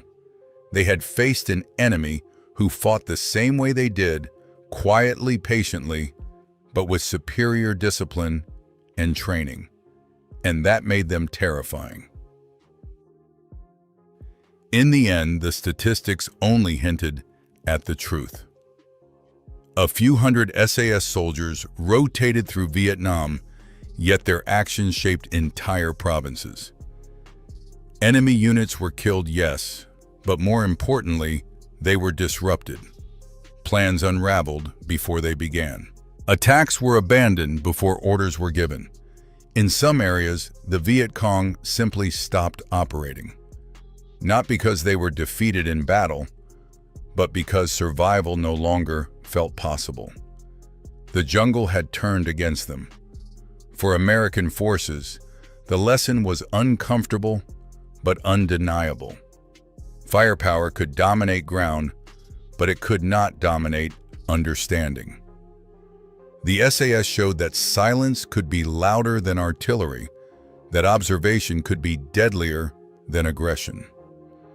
Some U.S. units adopting long-range reconnaissance, restraint, and patience. Others could not escape a culture built on speed and destruction. The war continued, but a different way of fighting had been proven. When the SAS left Vietnam in 1971, they didn't leave behind victory banners or headlines. They left behind a legacy, one written in empty trails, abandoned camps, and memories that refused to fade. Former Viet Cong fighters would later say they feared the SAS not because they were foreign or elite or well-armed, but because they fought like ghosts who understood them better than anyone else. And in war, there is no enemy more frightening than one who knows exactly who you are and waits patiently for you to make a mistake. At dawn in 1940, as British troops ran for their lives toward Dunkirk, one man stayed behind. No rifle, no machine gun, just a medieval longbow. In the age of tanks and bombers, Jack Churchill loosed an arrow and rewrote the rules of modern war. The German patrol moved through the morning mist like ghosts, 5 men, rifles low, boots crunching softly on the wet French soil. They believed the fight was already over. France was collapsing. The British were fleeing. Victory felt inevitable. They were wrong. Behind a crumbling stone wall near the village of Le Pinette, Captain Jack Churchill waited, 33 years old, 11 men from his company dead in the last 3 days. Around him, the British Expeditionary Force was disintegrating rifles, abandoned vehicles, burned officers, destroying documents in ditches as they ran for the sea. But Churchill wasn't running. Resting in his hands was a 6-foot English longbow, a weapon older than gunpowder, older than the nation now fighting for its life. He had carried it through years of competition, through endless practice. He knew its weight, its pull, its silence. The German sergeant stepped closer, 30 yards, close enough to smell sweat and oil. The man scanned hedges and windows, trained to fear rifles and machine guns. He never imagined death could arrive without a sound. Churchill drew the string back to his ear. The bow creaked softly under the strain. For a heartbeat, history held its breath. Then the arrow flew. The sergeant collapsed before his men understood what had happened. No shot. No warning, just a body hitting the ground. It was the first confirmed longbow kill in a European war in centuries, and it happened not because Jack Churchill was insane, but because he understood something modern war had forgotten. Fear kills faster than bullets. And this was only the beginning. The arrow still trembled in the German sergeant's chest when the rest of the patrol froze in terror.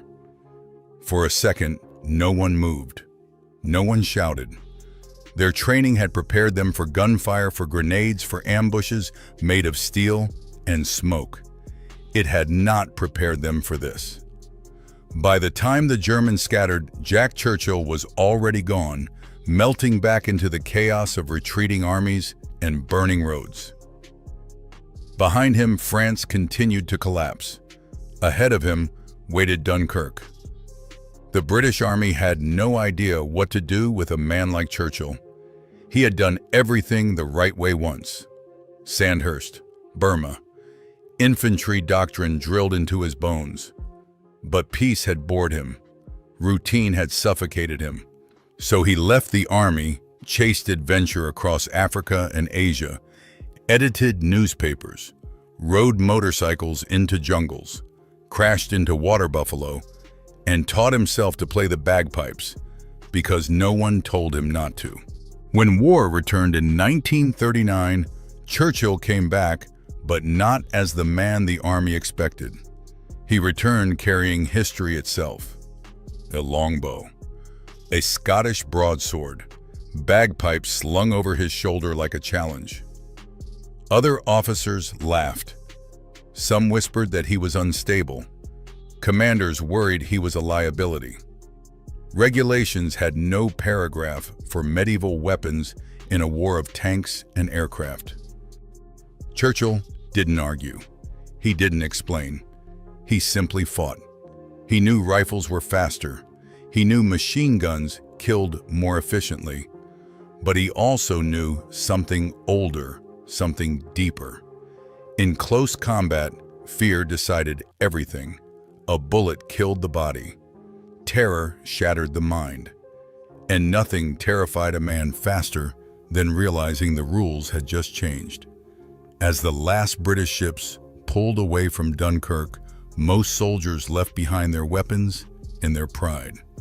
Jack Churchill came home carrying his bow, his sword, and his music. He was just getting started.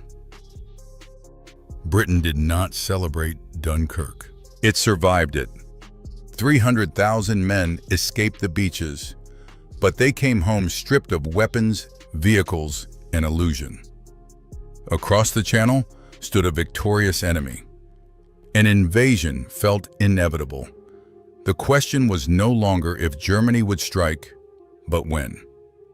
Prime Minister Winston Churchill demanded something new. Not armies, not defenses. A weapon of defiance. Small units, hand-picked volunteers, men willing to strike the enemy in his own territory and accept that most would not come back. Thus the commandos were born. The training was merciless. Mountains, ice-cold water, live ammunition fired inches overhead, forced marches until feet bled and lungs burned. Anyone who hesitated was sent away in shame. Jack Churchill thrived. He was older than most of the volunteers, but stronger, harder, sharper. While others struggled, he pushed forward with grim joy, as if the war had finally become honest again. And he brought something no one else did: silence. He taught men how fear worked, how surprise shattered discipline, how violence delivered without warning broke resistance faster than gunfire. Knives, bare hands, and sometimes impossibly an arrow fired from the dark. At night, when exhausted men collapsed into their blankets, Churchill practiced with his sword, steel whispering through the air, muscle memory from another age waiting for its moment. Some still thought he was insane, but slowly they began to understand. War wasn't just about killing. It was about breaking the enemy before he could fight back.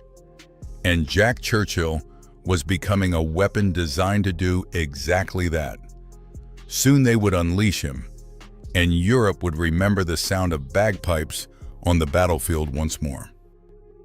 The first real test came not in a classroom or on a windswept Scottish hill, but on a frozen shore under enemy guns. December 1941, Nazi-occupied Norway. The mission was suicide by design, a dawn assault against fortified positions, coastal artillery, machine guns, German troops who owned the high ground. Speed was everything. Hesitation meant death. As landing craft cut through the black Arctic water, the commandos crouched low, weapons clutched tight, breath steaming in the cold. Explosions from naval guns lit the fjord like lightning. Somewhere ahead, Germans were already scrambling to their positions. And in the bow of the lead craft stood Jack Churchill, upright, exposed, calm. No helmet pulled low, no rifle raised, just bagpipes under his arm and a broadsword hanging at his side. When the ramp slammed down onto the rocks, Churchill did something no German defender could possibly understand. Before a single shot was fired, before a single man charged forward, he began to play. The sound of the bagpipes cut through gunfire and explosions like a scream from another century. Ancient, Defiant. Impossible. German soldiers froze. They had trained for bullets, for grenades, for shouting men running at them in the smoke. They had not trained for this. When the music stopped, Churchill stepped forward, hurled a grenade, drew his sword, and charged up the beach. The commandos followed. What should have taken hours was over in minutes. Guns silenced, bunkers cleared, defenders shattered. Fear had done its work before the killing even began. By the time the smoke cleared, the Germans were dead captured or fleeing inland, and a legend had been born. Jack Churchill had proven it in blood and steel. The old ways still worked. The raid was over, but the shock waves were just beginning. News of the assault raced up the Norwegian coast and straight into German headquarters. Reports didn't make sense. British commandos had landed in force, destroyed batteries, vanished into the sea, and one officer had led the charge playing bagpipes with a sword in his hand. Some German officers dismissed it as exaggeration. Others were furious. All of them were shaken. Within weeks, Hitler ordered thousands of additional troops diverted to coastal defense. Men who should have been fighting in Russia or North Africa were now standing guard on cold shores watching the sea for ghosts. One raid had forced an entire army to look over its shoulder. Back in Britain, Jack Churchill became something the army rarely knew how to handle, a success that broke the rules. Commanders who once questioned his sanity now requested him by name. The War Office stopped asking about his weapons and started asking when he could deploy again. Men listened when he spoke. They followed when he moved, because they had seen the effect. They had watched trained enemy soldiers hesitate, freeze, collapse, not because they were outgunned, but because their world no longer made sense. Churchill understood that moment, that heartbeat where doubt crept in, where fear replaced training. He built his leadership around it. Soon he was promoted, given more men, harder missions. And the war kept expanding. From frozen Norwegian beaches, his path would lead south into the furnace of the Mediterranean, into cities where every street was a trap, every building a potential grave. There would be no music next time, no clean landings, only blood smoke and close combat. And in that chaos, Jack Churchill would do something no one thought possible. He would walk into enemy positions with a sword and make grown men surrender. The legend was no longer forming. It was accelerating. The raid was over, but the shock waves were just beginning. News of the assault raced up the Norwegian coast and straight into German headquarters. Reports didn't make sense. British commandos had landed in force, destroyed batteries, vanished into the sea, and one officer had led the charge playing bagpipes with a sword in his hand. Some German officers dismissed it as exaggeration. Others were furious. All of them were shaken. Within weeks, Hitler ordered thousands of additional troops diverted to coastal defense. Men who should have been fighting in Russia or North Africa were now standing guard on cold shores watching the sea for ghosts. One raid had forced an entire army to look over its shoulder. Back in Britain, Jack Churchill became something the army rarely knew how to handle, a success that broke the rules. Commanders who once questioned his sanity now requested him by name. The War Office stopped asking about his weapons and started asking when he could deploy again. Men listened when he spoke. They followed when he moved, because they had seen the effect. They had watched trained enemy soldiers hesitate, freeze, collapse, not because they were outgunned, but because their world no longer made sense. Churchill understood that moment, that heartbeat where doubt crept in, where fear replaced training. He built his leadership around it. Soon, he was promoted, given more men, harder missions. And the war kept expanding. From frozen Norwegian beaches, his path would lead south into the furnace of the Mediterranean, into cities where every street was a trap, every building a potential grave.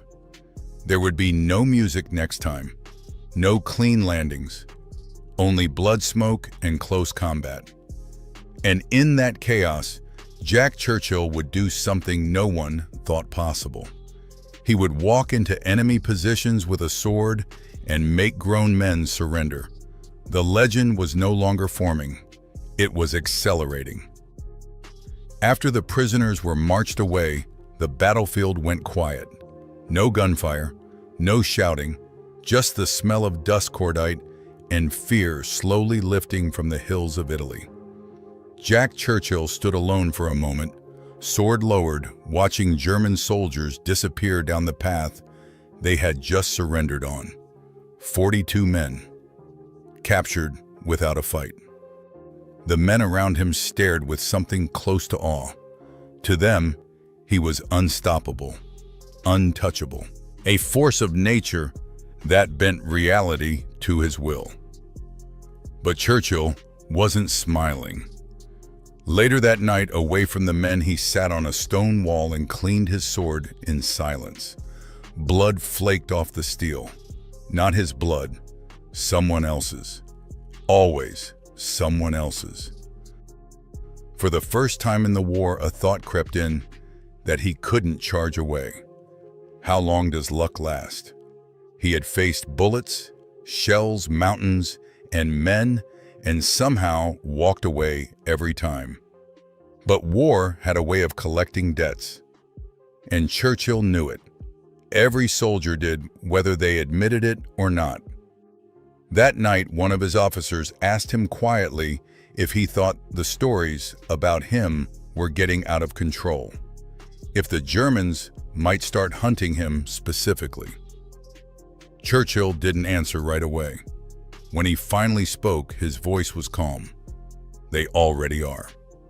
The legend had grown too loud, too visible, too dangerous, and legends don't get to choose how their stories end. As dawn broke over the Italian hills, Jack Churchill strapped on his sword once more. He would keep going, because stopping wasn't in his nature. But somewhere deep inside, he understood something no one else did yet. The war was about to collect its price, and next time, fear would not be on his side. By 1944, the war had hardened. Italy had become a grinding stalemate, mud mountains and blood traded for every yard of ground.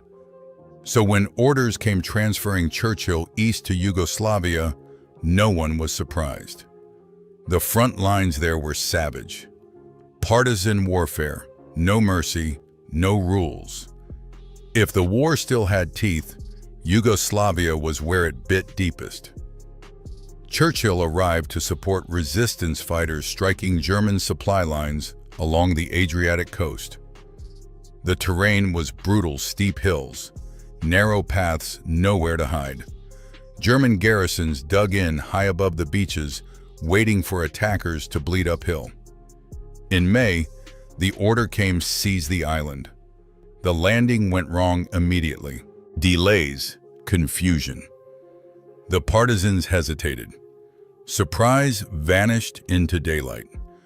German machine guns were ready. Still, Churchill advanced. Up the slope he went, bagpipes screaming into the windsword, at his side, refusing to acknowledge what every man around him already knew, that this assault was collapsing. Mortar fire walked closer. Explosions tore through the rocks. Men fell. Screams echoed across the hillside. Then the mortars found him. A single salvo landed among his command group. In seconds, the ground was littered with bodies. Every man around Churchill was dead or dying, except him. Alone on the hillside, ammunition gone.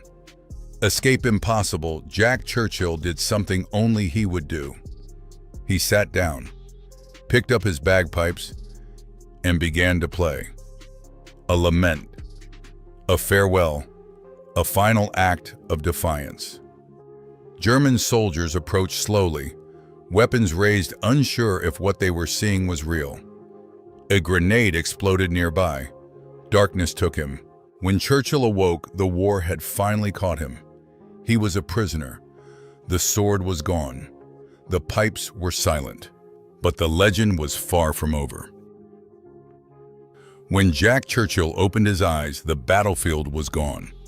No gunfire, no wind, no mountains, just iron bars, concrete walls, and the heavy silence of captivity. The Germans had finally caught the man they'd been whispering about, the officer with the sword, the bagpipes, the madness. They flew him north under guard, convinced that anyone named Churchill had to matter. Berlin interrogators expected secrets, connections, leverage. What they got was disappointment. He wasn't related to the Prime Minister. He held no strategic intelligence. He was exactly what he appeared to be, a warrior. They sent him to Sachsenhausen.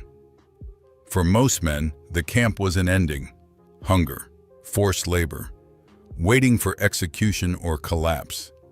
But Jack Churchill treated it like another problem to solve, another enemy position to study. He memorized guard rotations, counted footsteps, watched shadows crawl across fences. Within weeks, escape became inevitable, not hopeful, inevitable. One night, he crawled into darkness with 4 others through a tunnel carved with spoons and bare hands. For a brief moment, he was free, walking through Nazi Germany with nothing but nerve and stubbornness, heading for the Baltic and neutral Sweden. 2 weeks later, they were caught, returned to captivity, sent deeper into the Alps, far from any front, far from rescue. Most men would have broken. Churchill waited. By spring 1945, Germany was collapsing. Guards were nervous. Orders contradicted each other. When the SS prepared to move prisoners south, no one knew if it meant execution or bargaining. Something extraordinary happened. The German army stepped in. SS guards withdrew. The prisoners were abandoned in an Italian village, free, stranded, alive. Most waited. Jack Churchill didn't.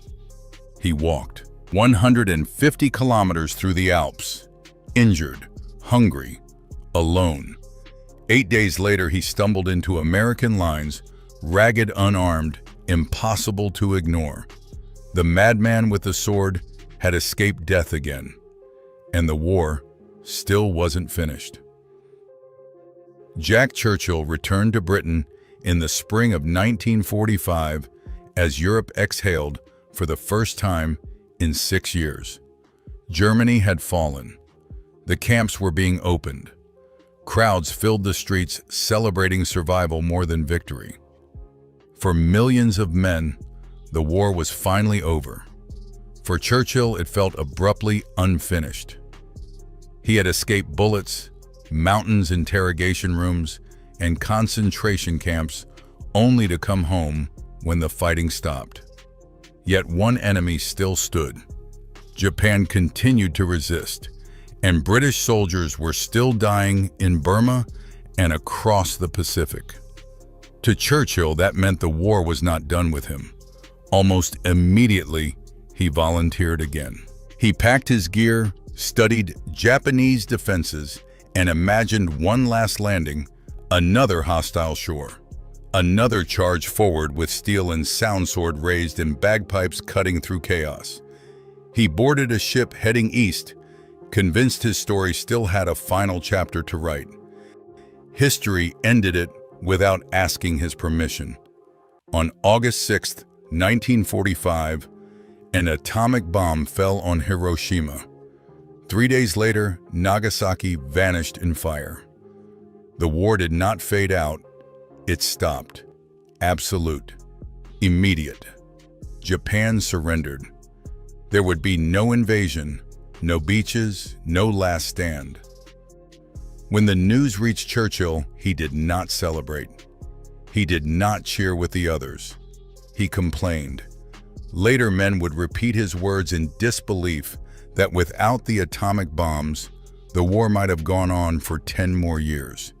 It sounded dark, even monstrous, but it revealed something honest. Jack Churchill did not belong to peace. He was forged in chaos, most alive under pressure, defined by movement and purpose rather than silence. Now, the world was quiet. The British Army no longer knew what to do with him, and for the first time in years, neither did he. Peace did not tame Jack Churchill, it displaced him. With the war over, the British Army tried to fit him back into a world of forms, schedules and restraint, staff roles, training commands, administrative duty. None of it worked. The man who had walked out of the Alps and into American lines was not built for desks or quiet routines, so the army sent him where chaos still lingered. In 1947, Churchill was posted to Palestine, a land tearing itself apart as the British prepared to leave. Bombings, ambushes, fear hanging in the air like smoke. Once again, he found himself between forces that hated each other, trying to keep violence from consuming everyone. When a Jewish medical convoy was massacred near Jerusalem, hundreds of doctors and patients were trapped, surrounded, and helpless. Churchill stepped in. He negotiated. He walked through hostile streets, unarmed, calm, smiling. Somehow, it worked. 700 lives were evacuated under his protection. It was the same lesson applied one last time. Fear could be disarmed. After Palestine, his military career slowly faded. He trained paratroopers, jumped from aircraft in his 40s just to feel something again. When he finally retired, the world expected him to slow down. He never did.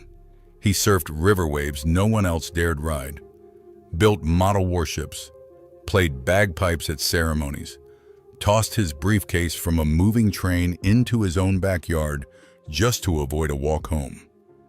To strangers, it looked like madness. To Jack Churchill, it was freedom. He had survived a world that tried repeatedly to kill him.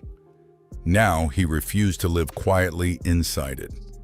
The war was over, but the man who fought it on his own terms never really was. Time eventually did what war could not. Years passed. Empires collapsed. The world Jack Churchill had fought for faded into history. Missiles replaced rifles. Screens replaced maps. War became distant, clinical, impersonal. The age of men charging with steel and courage seemed impossibly far away. Churchill watched it all with quiet amusement. He never chased fame, never polished his legend. When asked about the war, he told the truth, plain, unembellished, almost casual. A man captured 42 Germans with a sword. A man escaped a concentration camp and walked out of the mountains. The facts were unbelievable enough. On March 8, 1996, Jack Churchill died peacefully at the age of 89. No battlefield, no music, just silence. He had outlived almost everyone who had followed him into combat, almost everyone who had shared his captivity, almost everyone who understood the world he came from. Obituaries struggled to explain him. One line came closest.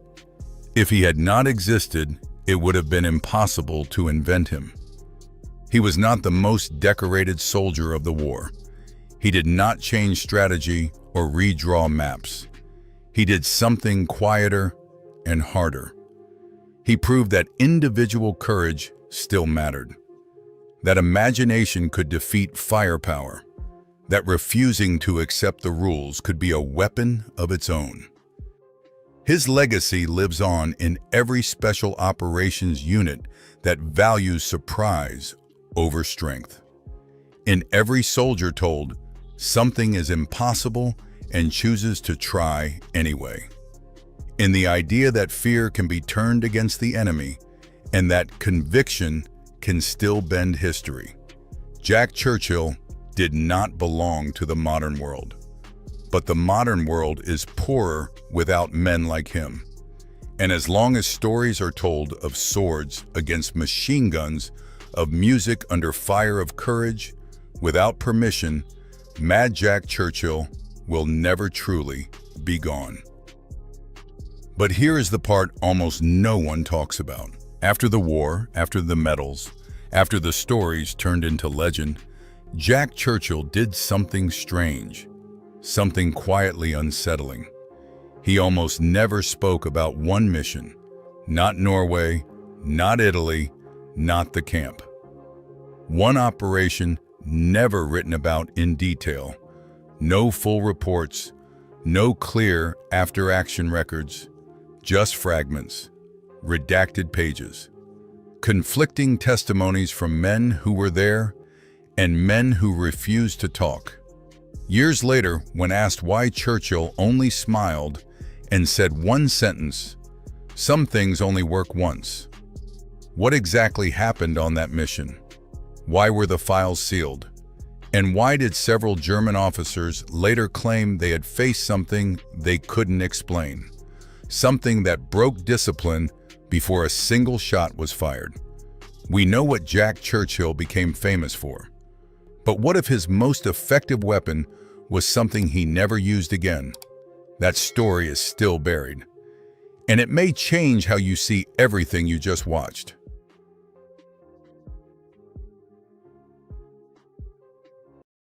At 2:47 p.m. on January 29, 1945, First Sergeant Leonard Funk stepped around the corner of a shattered farmhouse in Holzheim, Belgium, and stopped cold.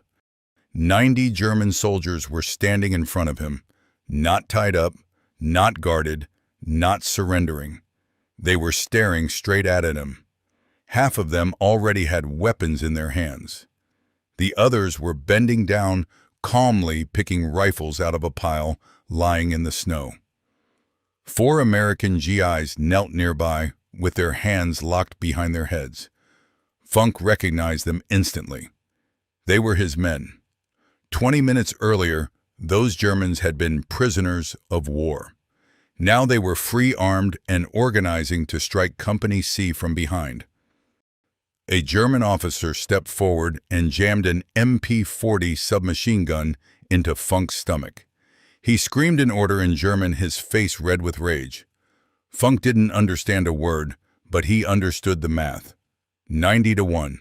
No cover, no backup, no escape. One squeeze of the trigger, and he would be dead.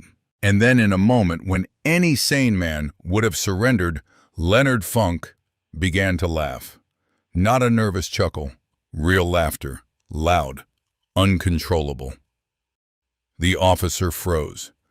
The Germans hesitated. Confusion rippled through the line.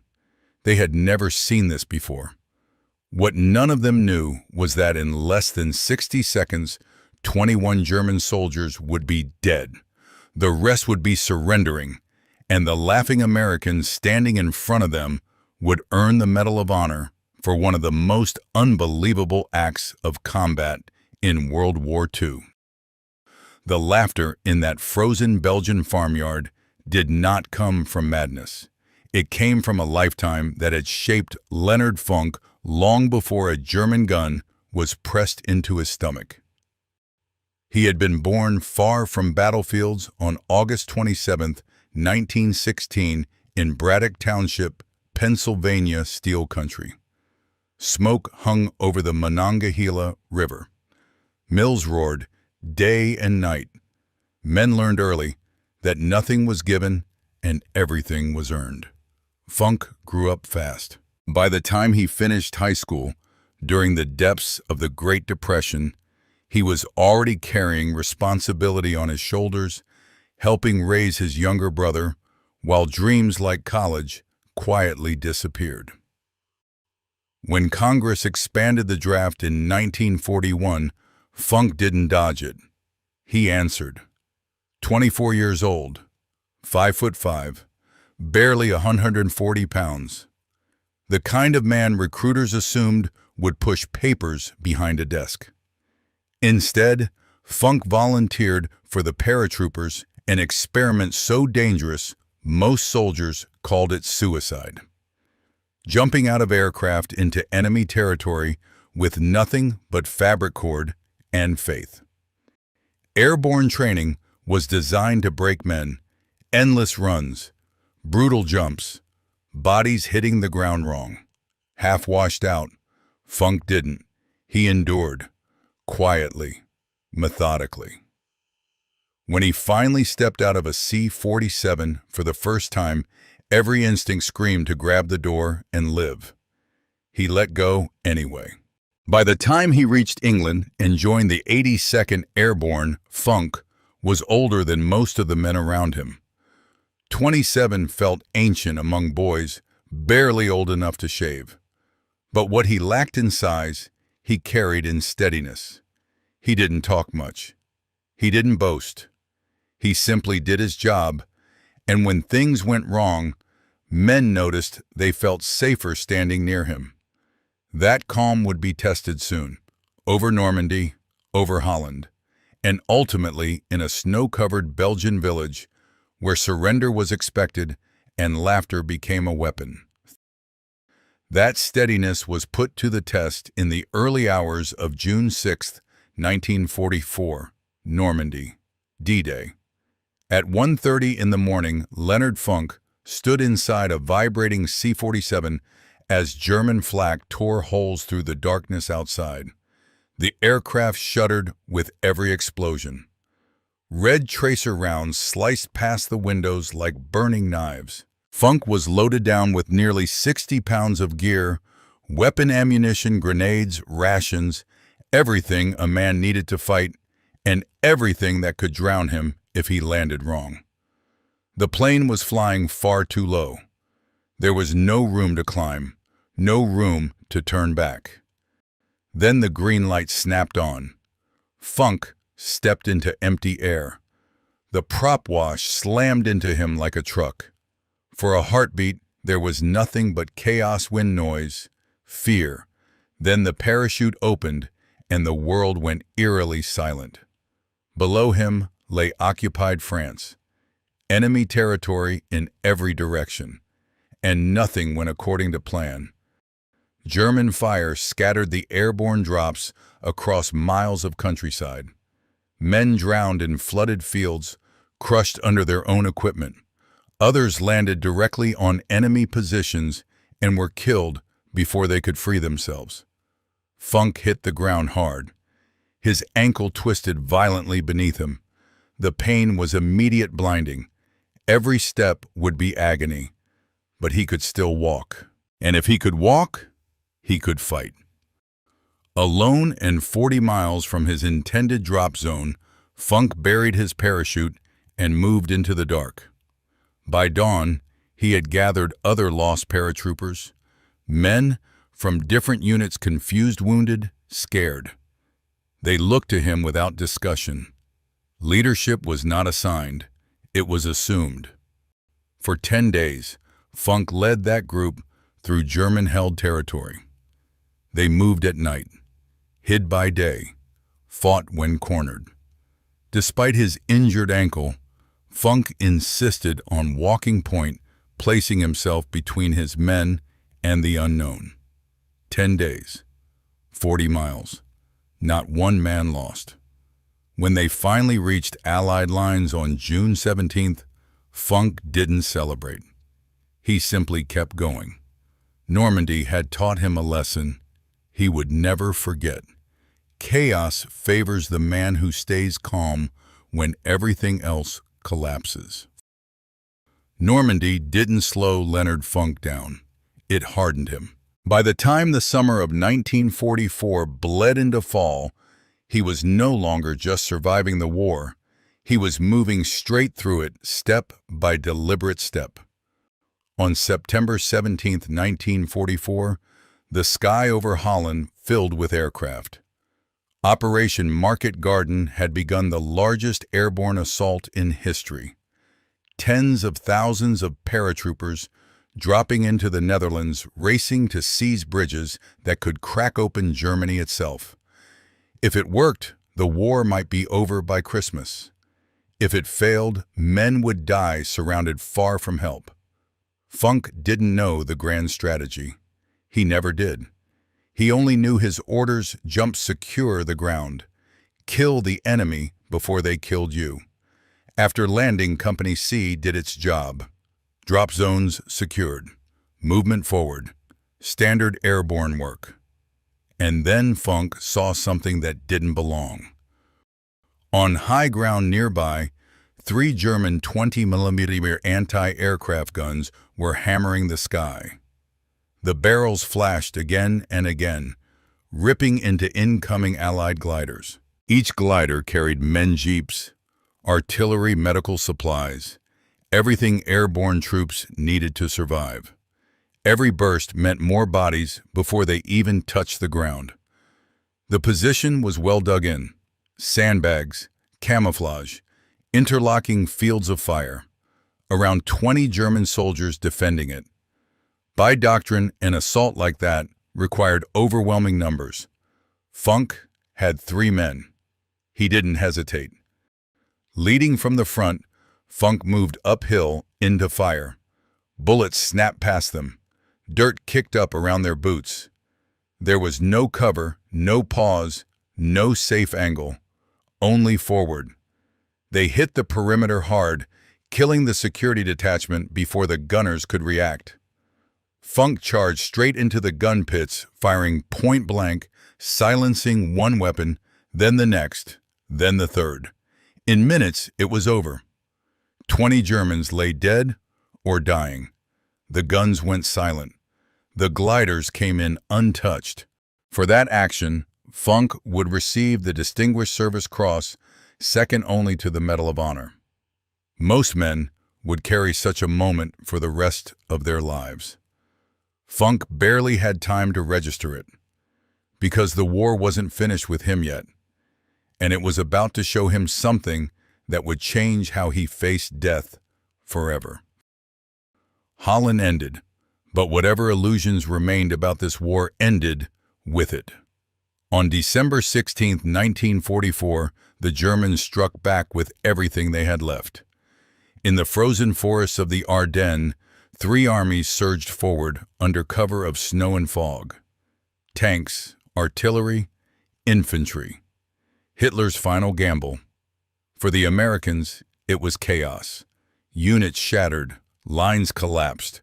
Men surrendered simply to survive the cold. The Battle of the Bulge had begun. The weather was merciless. Temperatures plunged below zero. Weapons froze. Trucks wouldn't start. Men died in foxholes without ever seeing the enemy. And then one day into the offensive, something happened that spread through the American army faster than any official order ever could. Near a crossroads outside Malmedy, a group of American soldiers, artillery observers, radio men, rear echelon troops ran into an SS armored column. They were hopelessly outmatched. After a brief fight, 113 Americans surrendered. Hands raised. Weapons dropped. Prisoners of war. They were marched into a snowy field. And then the SS opened fire. Machine guns tore through the line. Pistols finished the wounded. Men who tried to crawl away were hunted down and executed at point-blank range. 84 Americans were murdered in the snow. Some survived by lying perfectly still among the dead blood freezing to their clothes as German boots walked past them. When night fell, 43 men crawled back to American lines and told what they had seen. The message was unmistakable. This war no longer had rules. When Leonard Funk heard about Malmedy, something inside him locked into place. Normandy had taught him chaos. Holland had taught him initiative. Malmedy taught him certainty. He understood now what surrender meant when SS units were involved. He understood what happened to men who trusted the enemy to show restraint. From that moment on, Funk made a quiet decision. He never spoke it out loud. He didn't need to. He would never surrender. Not to save himself. Not for the odds. Not with a gun to his chest. And very soon in a snow-covered Belgian village, that decision would be tested when surrender was demanded and laughter became the only answer. By late January 1945, the German offensive had been smashed. The Bulge was collapsing. Now it was the Allies who were advancing slowly, brutally through snow ice and shattered villages. The Ardennes no longer felt like a battlefield. It felt like a graveyard that hadn't finished filling yet.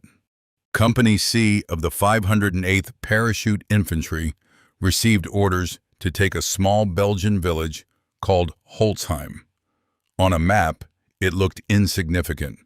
15 houses, a crossroads, another name to be erased. But there was a problem. Company C was badly under strength. The executive officer had been killed. Too many men were wounded or gone. There weren't enough rifles to do the job cleanly. Leonard Funk was now acting executive officer. He studied the roster, then looked up and made a decision that would have terrified most commanders. He walked into the rear area tents, clerks, cooks, supply men, soldiers whose war had been paper and crates, not bullets. "You're infantry now," he told them.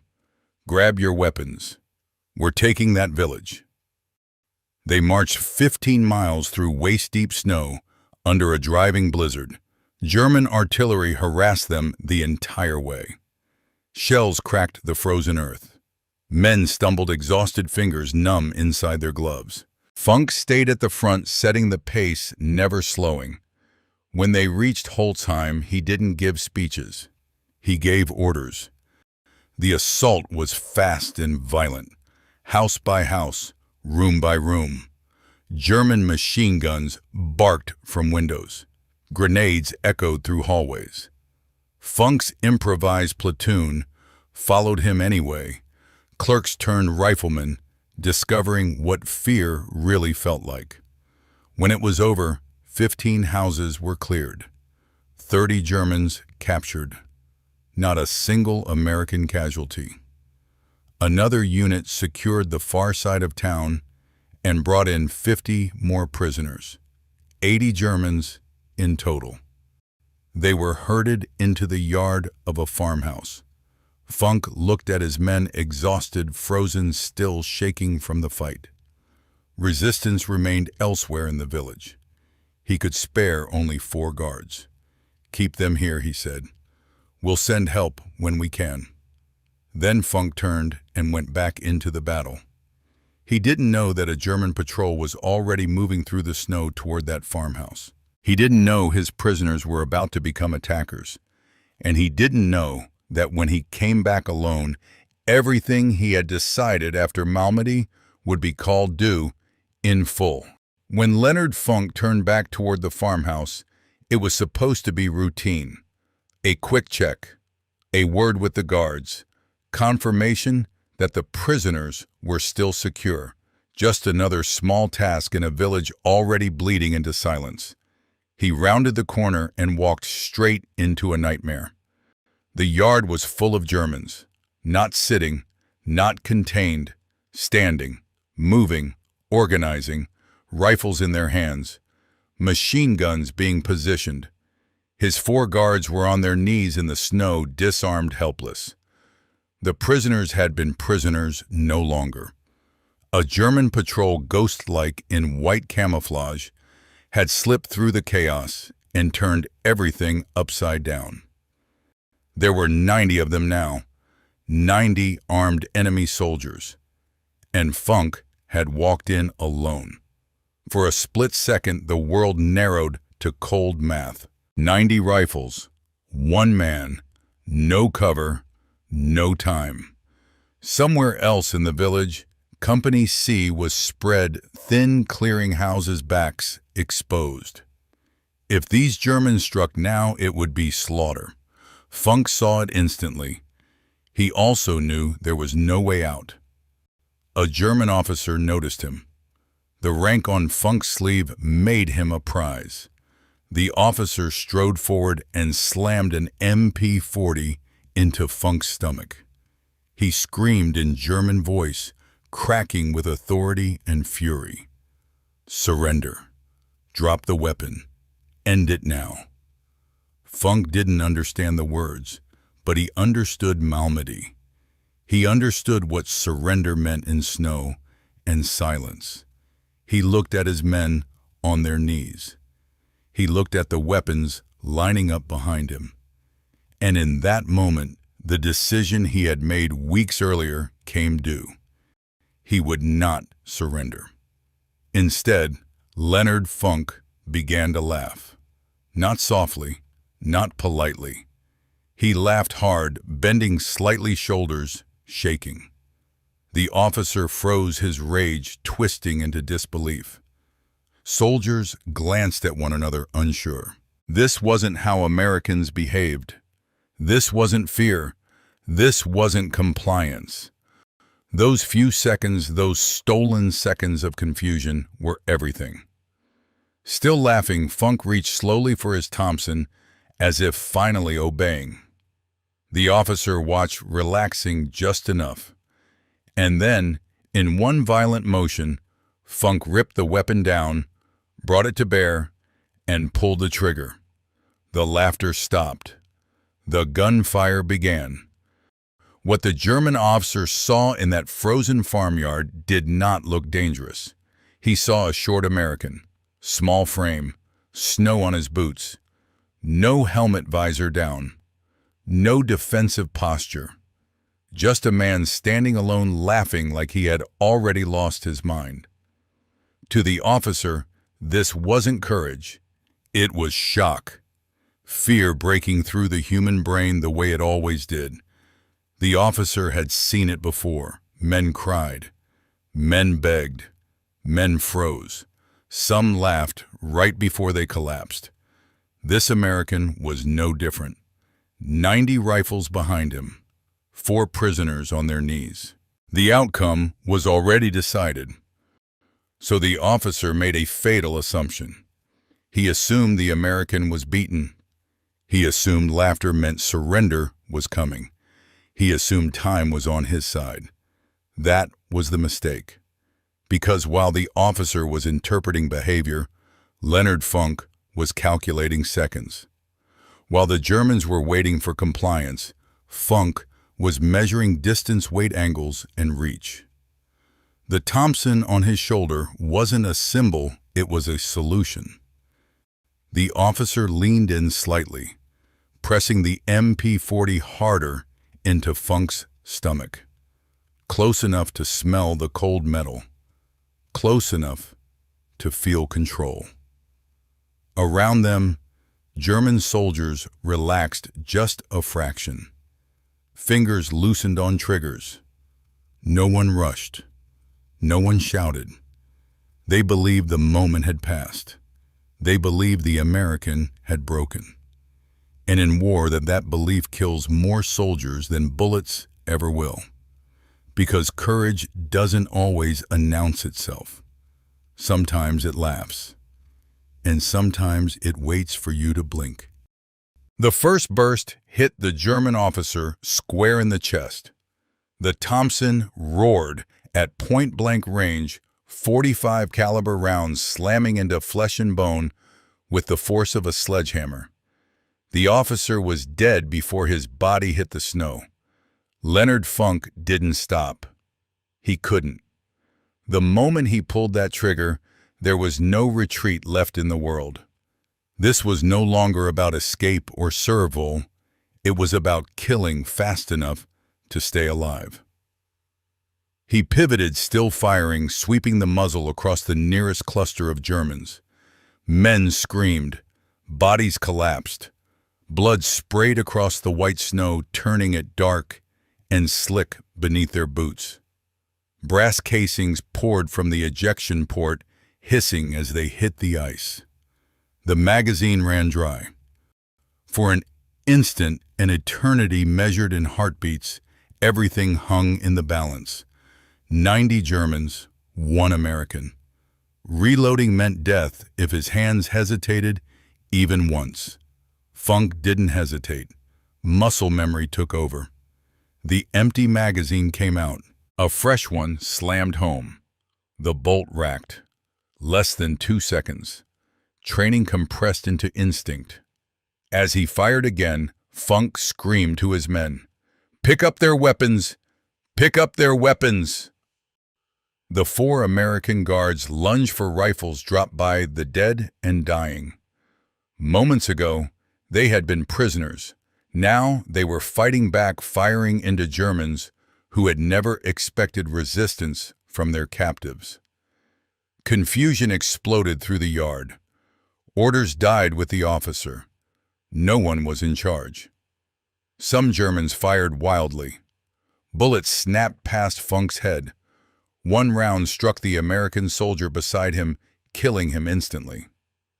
Funk didn't look back. He kept moving, kept shooting.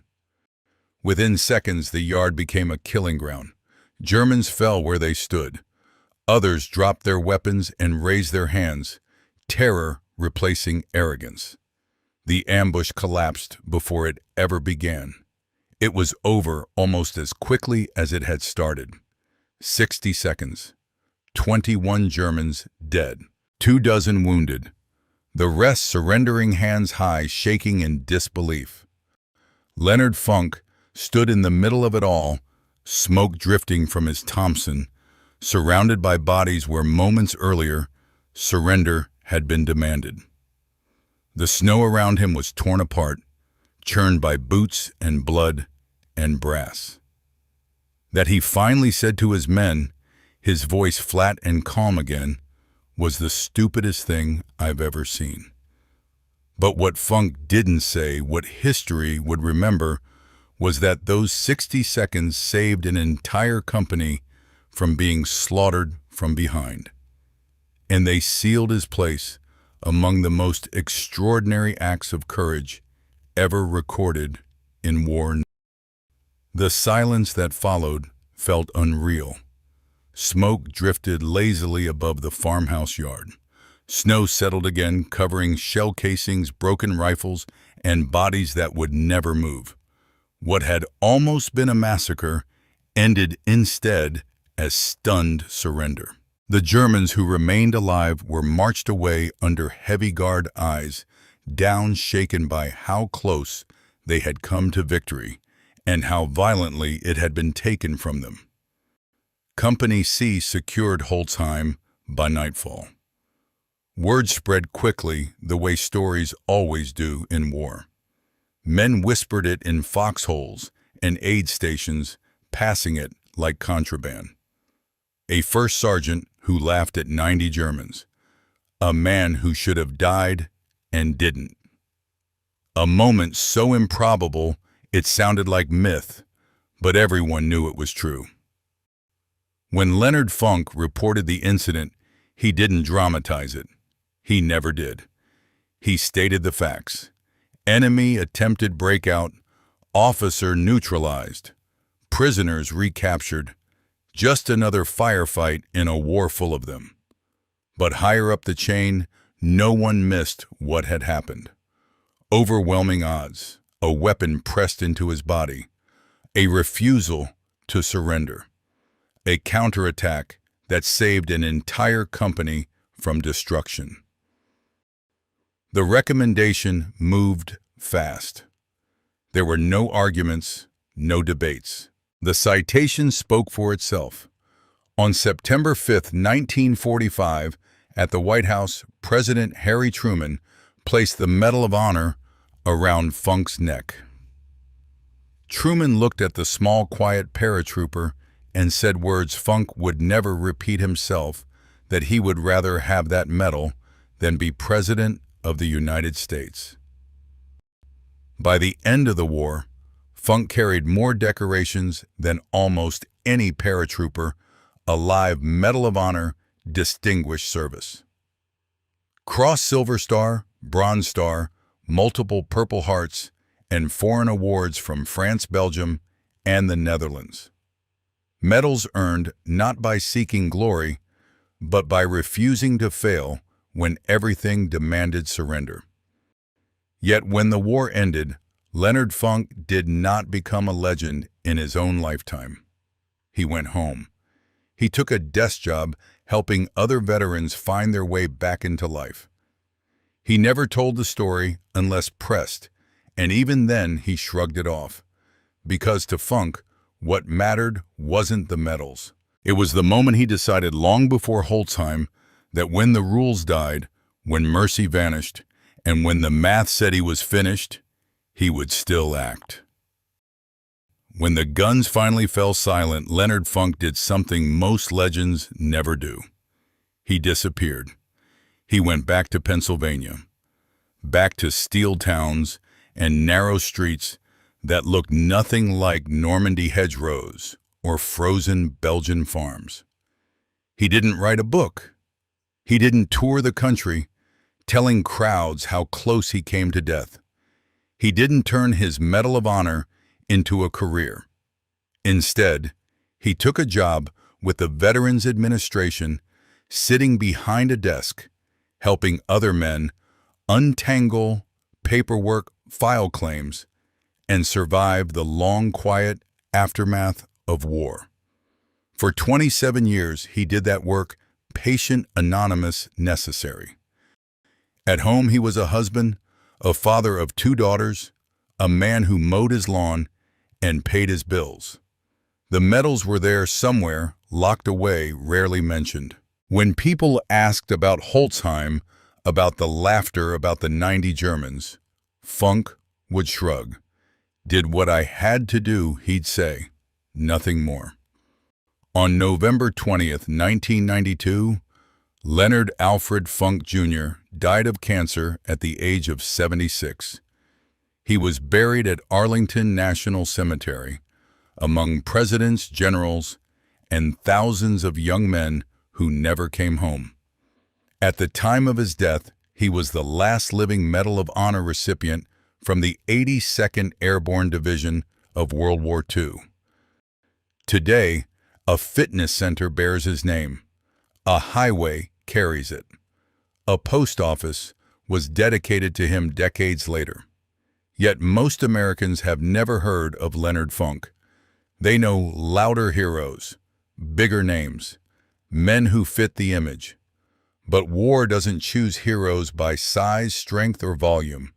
It chooses them in moments when the odds are impossible, when fear is total, when surrender is reasonable. At Holtzheim, Leonard Funk stood with a gun in his stomach and 90 enemies in front of him. The math said he was finished. History said he should have raised his hands. Instead, he laughed. And in 60 seconds, he showed the world what courage really is, not the absence of fear, but the decision to act when fear has already won.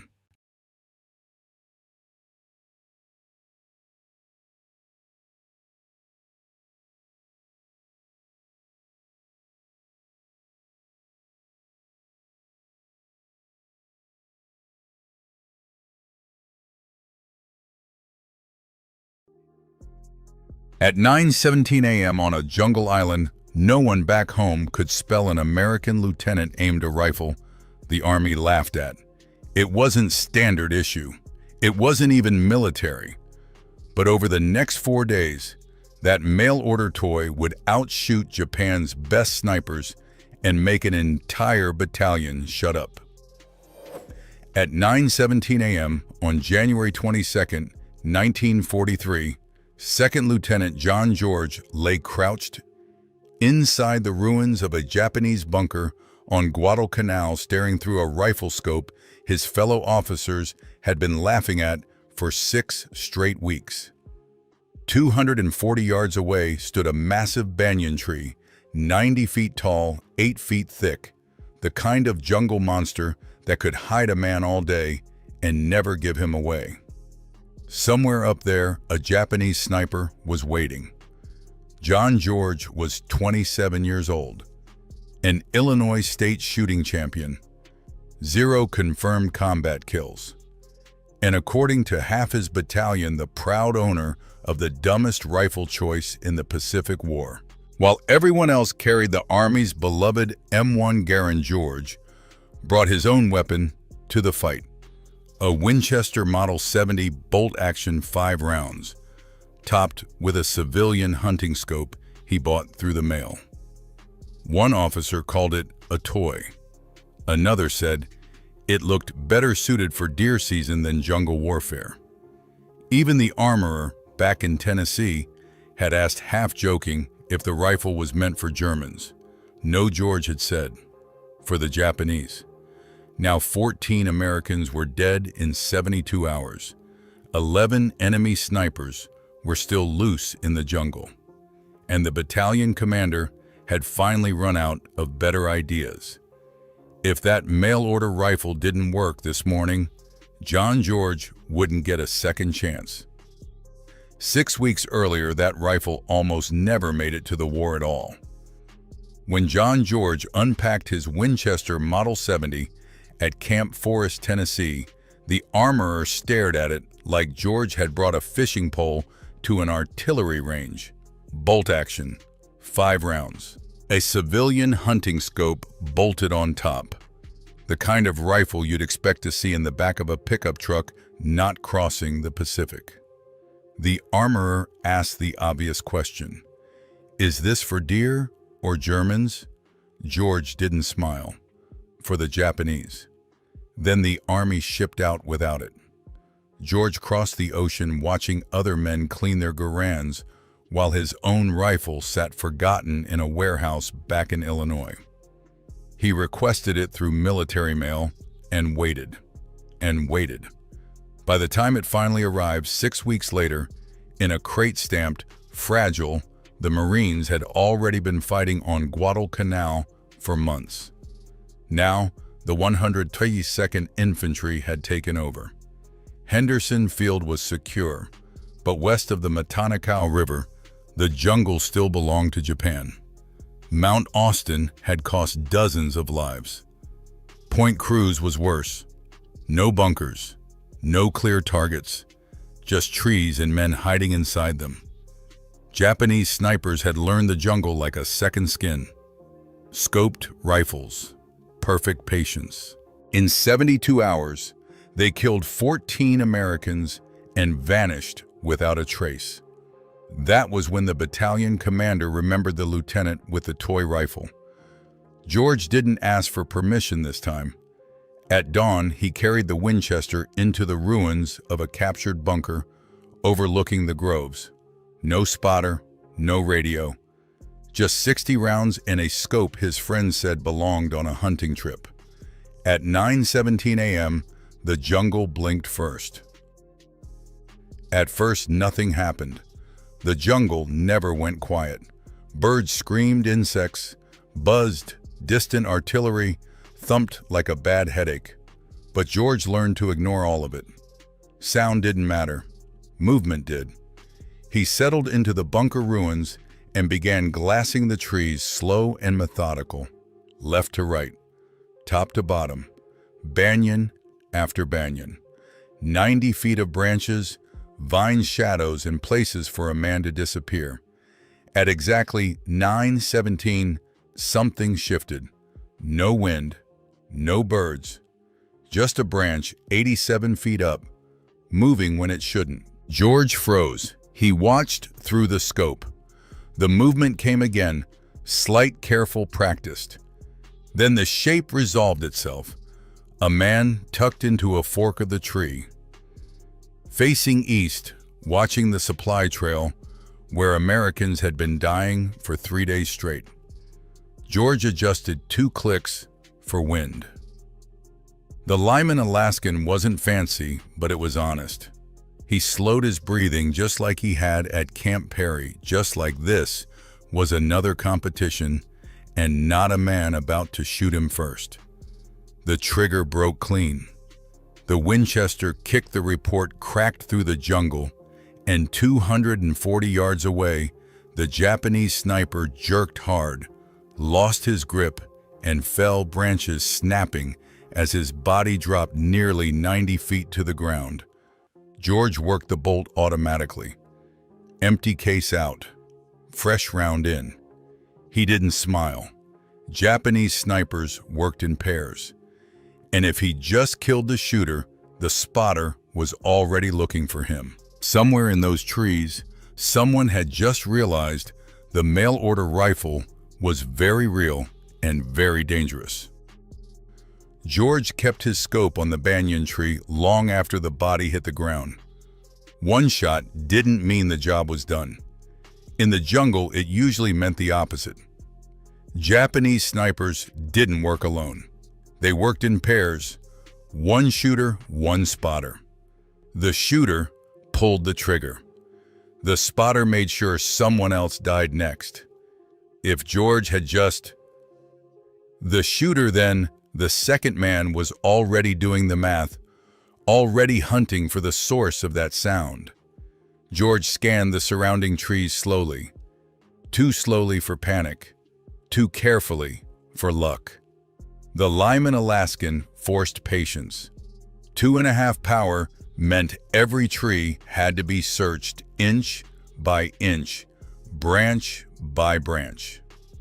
It was like looking for a man-sized mistake in a forest built entirely out of mistakes. At 9:43, he found him, 60 yards north. Different tree, lower, maybe 50 feet up. The sniper was moving, climbing down, retreating. He'd heard the shot. He knew the game had changed. George didn't rush it. He led the movement, steadied the crosshairs, and squeezed. The second sniper fell backward, rifle clattering through the branches before his body followed. 2 shots. 2.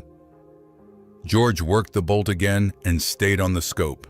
No celebration, no commentary. This wasn't target practice anymore. This was pest control under return fire conditions. Somewhere out there, other Japanese snipers were watching trees instead of trails now. They were learning, adapting, and they had just learned one very uncomfortable lesson. The American with the toy rifle knew exactly what he was doing. By noon, 5 Japanese snipers were dead, and the jungle finally noticed. Word traveled fast through the battalion. Men who had spent weeks mocking George's mail-order rifle suddenly wanted to watch him work. George refused. Spectators attracted attention. Attention attracted bullets. He preferred neither. The Japanese adapted just as quickly. After the 5th kill, the trees went still. No careless movement, no silhouettes. The jungle became a wall of green patience, and George spent hours staring at leaves that refused to blink. Then at 11:21, the jungle answered back. A rifle shot slammed into the sandbags inches from George's head, spraying dirt into his face. He rolled left with